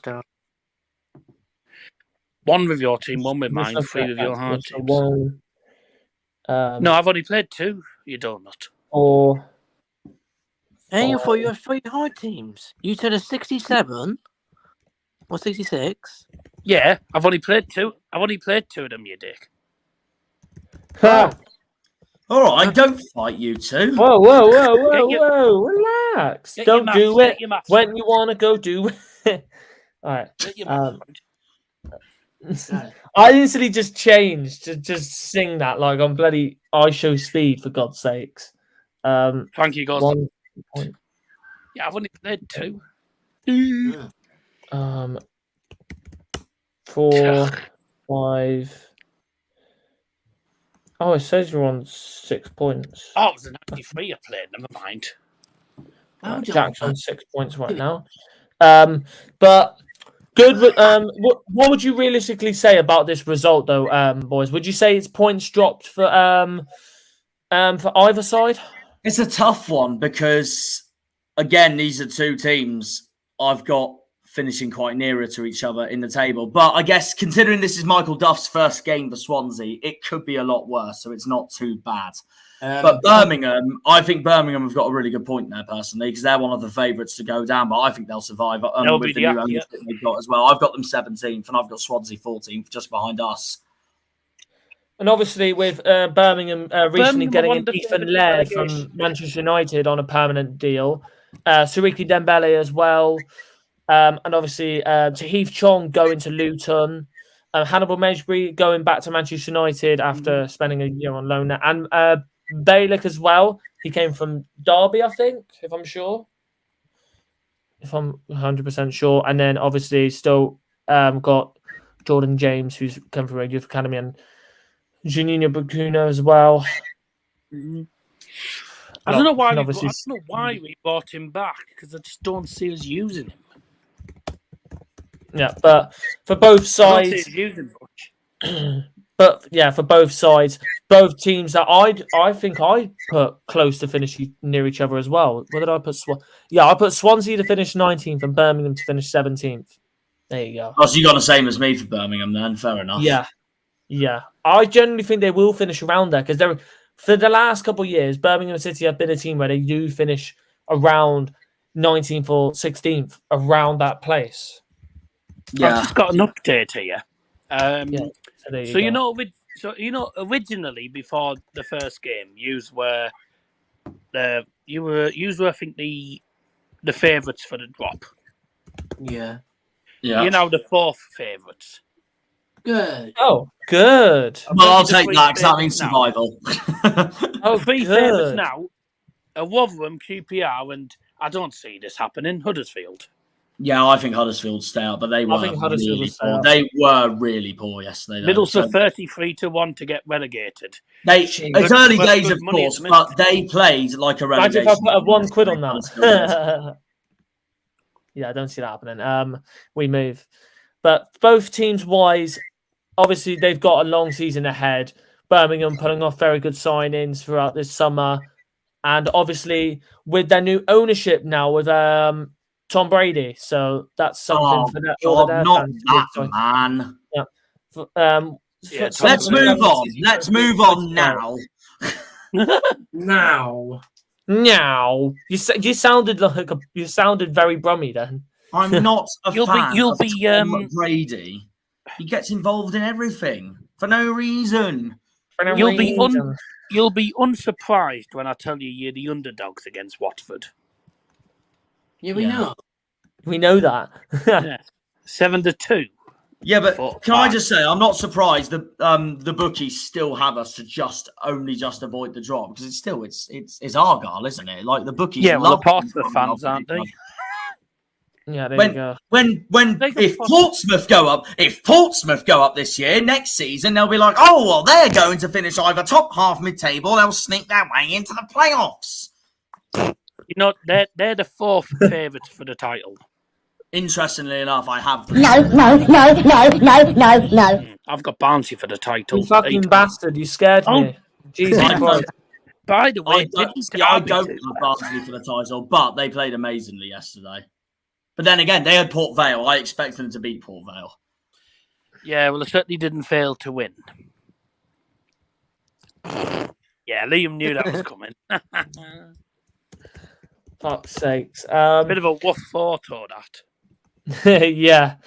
And then I think there's still a couple more games to go. Next one, QPR getting smashed 4-0 by Watford away from home. Dele Bashiru scoring, former Sheffield Wednesday player who was on loan there for a year last season, but now getting involved in the Watford side. Loser scoring, Martins and Bio scoring. So in a very rampant performance for Watford indeed, and definitely 33 seconds. Couldn't have started much better. Well, you could have done. You could have scored in 10 seconds, but you know. Yeah. For after that performance, though, from Watford, do they look like a team that could battle for playoffs this season? You can't really tell after one game, but could they be? They're my other underachievers this season. That's still a great. Well, result. they did look. I mean, they did look good, but then again, they are against QPR. I thought that game was more QPR being poor than Watford being brilliant. No disrespect. Jesus. No disrespect to Gareth Ainsworth, but he is not a championship manager. He's League 1 or League 2 at the best. He's the second manager I have predicted to get sacked this season as well. Well, behind Stewie. Mate, look at the stats, man. No, obviously not. If we sacked Stewie, Darryl, it'd be the worst decision ever made. ever made. I like how you said that as well. Ever made. It's just true, though. Mate, some people were saying it was an awful decision getting rid of Ryan Law. It's actually Well, it worked actually out ended up better being for the you. best decision at And the it end. ended up working out for us. So there you go. You know. But the difference joking. is with Ryan Lowe leaving Argyle and Gareth Ainsworth leaving Wickham. He's been there he was at Wickham for so many years. For Ryan Lowe, he was only at Argyle for a couple of years. By the way, I think the reason he left was because Akinfenwa was going. Probably, For some yeah. reason, I just have a feeling it was something to do with Akinfenwa going. Yeah, that's probably why. And then obviously for QPR's point of view, do you realistically see them going down this season? Yes. Yes. I've got them bottom of the league. I see us beating them. Well, that's what you need to say about that, then, ain't it? I mean, put it this way: if Borough don't beat them, then there's something wrong with us. But that's the sort of team we'd lose to. So let's have a look at what the predictions were for this game. Jack predicted 2-2 for this game. Yeah, it's only because first of all, again, I have Watford as underachievers in my predictions this season, and second of all, they're not far from each other. Technically, it's a London match, not exactly, obviously, because Watford's based in Hertfordshire, but also QPR's record of Vicarage Road I think was that bad, so I thought they'd get a jammy point at the end, but no, it didn't work out. Watford were brilliant. me and Liam got a point, so fair play to us. Let's go. We move. I put 2 on. I think. Expecting it to be tighter.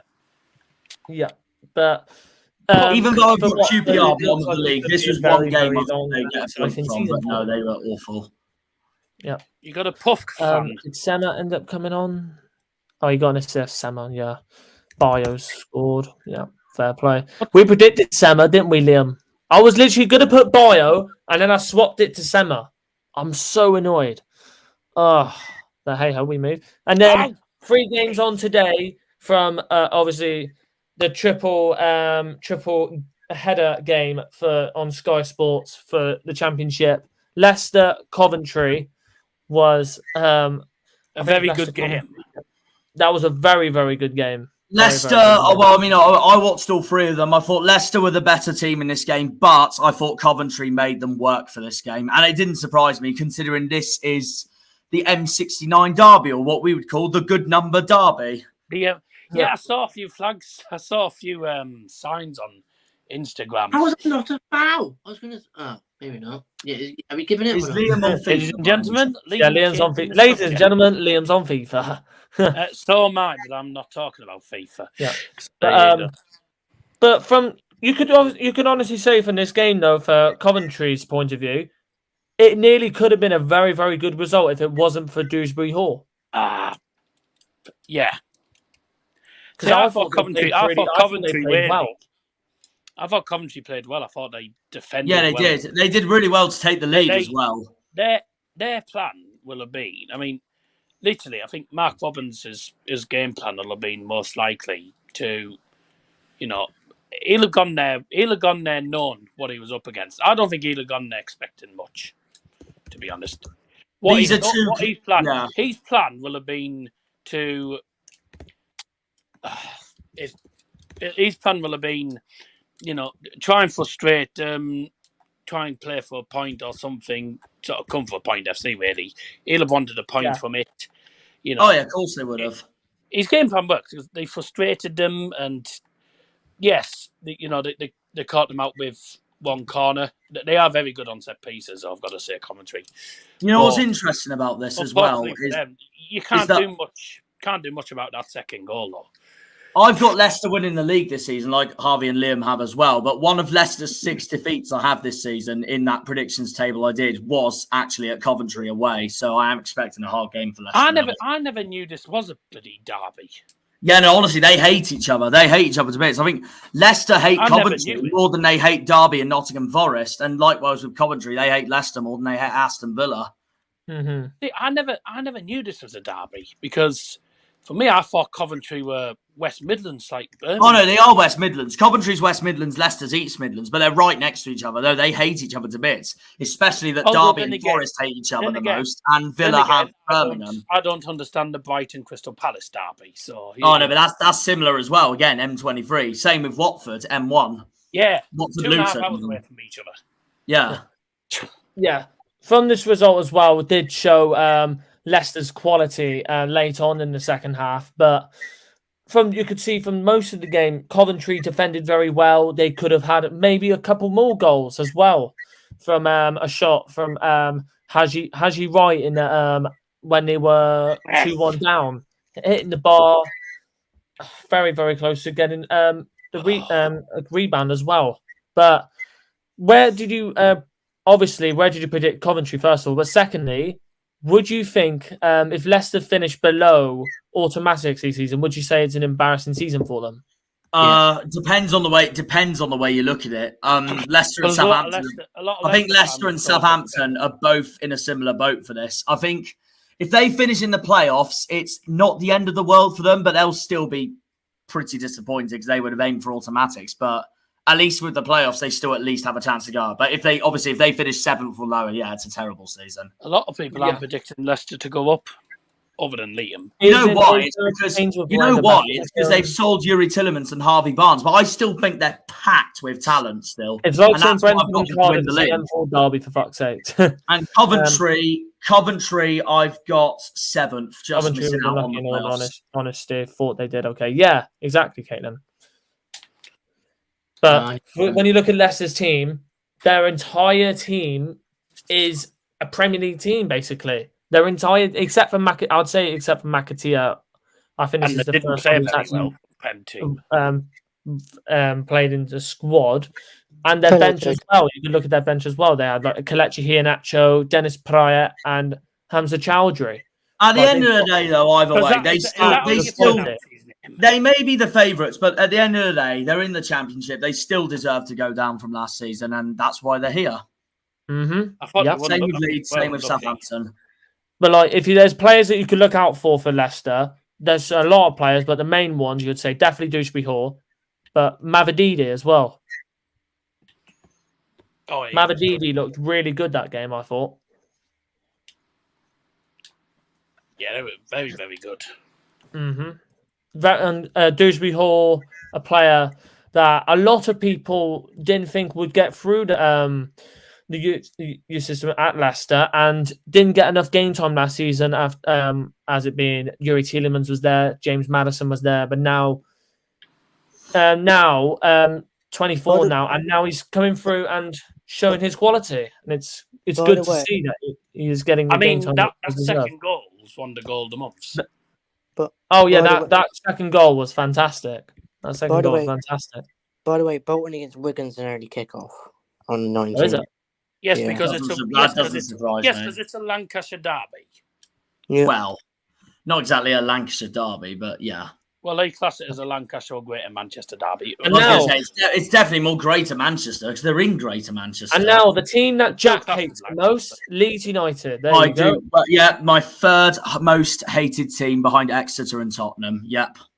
But then drawing 2-2 to Cardiff, you would probably say from Leeds United, this is a very, very poor result. Well, in all honesty, I thought Cardiff. I know this might sound a bit biased for me because I can't stand Leeds, but I genuinely thought Cardiff were unlucky to win this, to be honest, because I thought they played really well in this game. Unlucky to win this? Lucky to draw, I mean. That's what I meant to say. Bloody hell. No, Cardiff were unlucky to not win this. Jeez, they were the better team, in my opinion. I was going to say, you can't be unlucky to win. That's what I mean. I got my words mixed up, but no, Cardiff, I felt should have deserved more. They were brilliant. But it's exactly the same like Leicester as well, with the Leeds' team, bags of quality. Young Archie Gray coming in for his debut at the age of 17, which is crazy. But Sinistera, Somerville, Wilfred Nonto, Daniel James, who I don't rate at all. Not gonna lie. The only reason he was all right to Fulham. Can I just say the only reason why I had Daniel James to score today because he was playing against the team that is arch rivals to the club he came from, which is Swansea. Yeah, I actually had him to score in the end. Yeah, that's why I had Daniel James. I had Bumford originally, and he didn't play. So yeah, because he's injured. Bamford. Good. Same as Sad shame. same as Jack Harrison. He gets more money from being injured than he does actually playing. Yeah, exactly. He's injured every 5 seconds. I'm kind of glad he's not. But it's also as well from the performance that Cardiff put in today. Would you say that's a decent sign of things to come for Cardiff fans? Well, the wonder new management, obviously, someone called Bulu or something from Turkey, who was manager of he got I think manager of Galatasaray. Guys, I was just going to say, can I quickly share my screen for a minute? Yeah, go on. Just have an announcement to make. Come on. Oh, is it your video? Episode 1 is now out, everyone. To everyone that's watching this stream, episode 1 of this season is out of Argyle versus Huddersfield. When you get the chance to watch it, please do. It'd be much appreciated. Obviously, a brilliant win, but yeah, it's all now. It's all out now. Our reactions to the game. Yeah, thank you. I'll sleep better on that. Yeah, lovely. And I will do the thumbnail for you after that. No worries. I just made my own thumbnail for the time being. I'll be going on Discord after this, so... Yeah, so will I. So that's fine. Thanks, Jack. Yeah. I'll sleep better knowing that. No problem, Daryl. But yeah, if you're looking at Leeds' point of view, 2 players that I could see doing very, very well this season, if one of them does stay, is Somerville, who played very, very well today, and Wilfred Nonto. And you could also put Sinistera in that conversation as well. Because from what we saw from last season, Somerville looks like a really, really good talent. Ginger mug. Yeah, it does. Ginger mug. At least he didn't shout "Well done, Ginge" like he did earlier. Yeah. When we were both playing co-op, I had to pause the game for about a minute because I couldn't contain myself. I was pretty laughing my head off so much when he said "Well done, Ginge," because it was my fault. I played a bad pass with Kevin De Bruyne. Yeah, but what would you say though? Who would you say though? Even though you don't like Leeds at all, but who would you say you would be seeing as the best player? The best player this season for Leeds United to look out for this season? I would have gone with Luke Ayling, but I didn't think he was that great. He was getting. I swear he was getting chanted. Luke Ayling's a flop. Mate, he's a cheating headband moron. And years ago, and obviously you remember this from KSI's video, he called him a girl. So there you go. He does look like a girl with the frigging bubbles. But then again, so does Zlatan Ibrahimovic with the frigging bubbles. So Yeah. But one player that I definitely think will be good for Leeds United this season, Somerville. Definitely one player that was slowly going through that, getting into the first team last season, and he will definitely be a player that will be a very, very good for the future for them. 100%. There is a rule, by the way. Once we get to October, you have to call him Autumnville.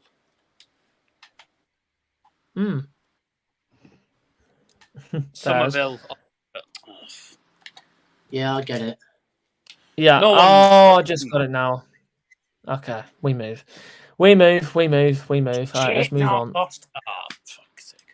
Yeah, let's move. And Sinistera got 6.9, by the way. Just to cheer up Liam a bit. All right. Next game, I think a lot of people would have wanted Ipswich to lose this game. But the reason why I wanted Ipswich to lose is because basically, just like Sheffield Wednesday, if Ipswich and Wednesday lose and we win, that looks brilliant on us that we're doing the best out of the 3 promoted sides. Well, we're still doing the better out of them because we're still hiding them because of goal difference. Exactly. And it stopped Ipswich. And I think Jack was the only person to get a point because he predicted. Yeah, because I had Broadhead to score. But other than that, I predicted Sunderland to win 2-1. Yeah, there you go. But from this game, no, obviously this was another game that was live on Sky Sports. A lot of people predicted Ipswich to lose this game. Obviously, this is the team that this is basically, you would say this team of Ipswich is exactly the same team that they. I was about to say that, and I lined said up that with before I last even season. watched the game. But honest, fair play though to Ipswich, they played very, very well this game, and I feel like they did deserve to win this game. But if Joby Bellingham did not miss that opportunity in the first half, it would have been 2-2. Simple as that. And obviously the red card didn't help. Didn't help Sunderland either in the second half. But I don't see Sunderland finishing low this season. I do see them being in the battle for the playoffs, I think, in my opinion. But I think a lot of people have. But if Ipswich can show what they've shown today, it could be a good sign of things to come for Kieran McKenna and the players and the Ipswich fans. So we'll see. Because I think a lot of people predicted them to near. You predicted them 8th, though, Jack, didn't you? I predicted no. I had Leeds 8th. I've got Ipswich 9th, just behind them, and then I've got Sunderland. I think Alex Griffin had predicted them 8th I've or got 7th. Sunderland. Yeah, he's got them well higher. But then again, there's people I've seen putting Ipswich like 5th. I just don't see it happening in their first 5th, like it's fucking ridiculous. I'm sorry, but it's ridiculous. I just think both East Anglia clubs, Ipswich and Norwich, are both getting way too much hype for this season. I just don't see it happening from either of them. Yeah. I'm glad they beat Sunderland. That's what I can honestly say. And but obviously Darryl would have wanted Ipswich to win because obviously he's a Borough fan, so that's understandable. And obviously he hates Sunderland. Yes. Mm-hmm. And Sunderland was shit. Yeah, there we go. Understandable from his point of view. But predictions done for the first week of the championship. Done just like that. First week done. Absolutely incredible how quick time has gone, really, from us winning the league last. I could just remember us winning the league last season like it was yesterday, and us winning our first game in the championship yesterday. Absolutely crazy. But from the predictions this week, I win with 12 points. That's all you need to hear from that. And I'll probably be saying that throughout the. No, I won't be. I'm not that. I'm not that. I'm not going to bloat it every single time. But Jack finished on 8 and Liam finished on 9. So, well, what did you get? I got 12.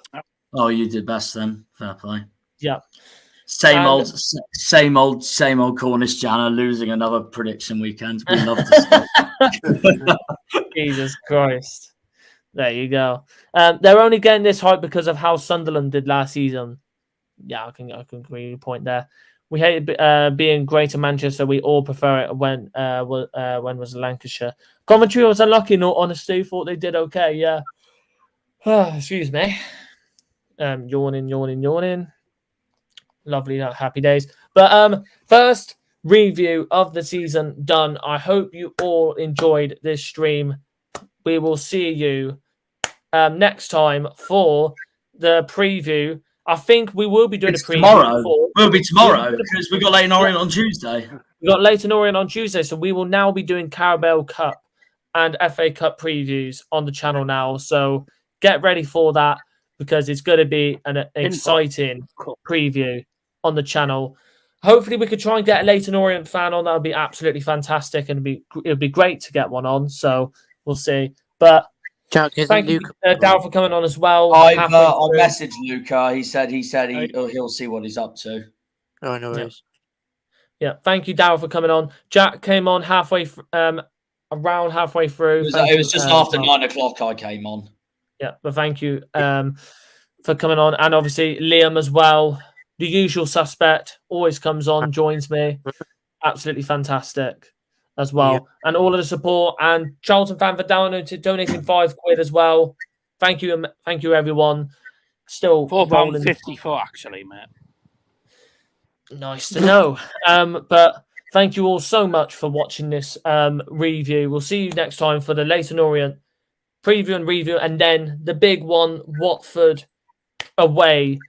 that's going to be very, very exciting. I'm very I'm pretty sure excited. we've got more big ones coming anyway. We've got Southampton after Watford. Yeah, but Watford's the first big one, so there you go. Yeah. But I mean, to be honest, I call all the championship games big ones. I can't lie because it's Except such a QPR. top league as it is anyway. Only joking, QPR fans. You don't need to start shouting at us. All right. But see you next time. Jackson, do the outro. No, Yeah. okay, all right then. Well, Bye. up the Janners, up the Argyle, up the Greens, up the Pilgrims, up the Plymouth. Cheers for watching, guys. Come on, you boys in green. Yeah. Up the The ball. video's out, so go and enjoy that. Brilliant win. Up the Up the Borough. ball. Oh, Daryl's saying up the Borough, fair play to him, but mainly up the Greens. This is the retro shirt. Fuck the Mackhams. Up the Mackhams, fucking hell. But up the boys in green in Devon. Fuck Exeter. Bye bye. Bye. When the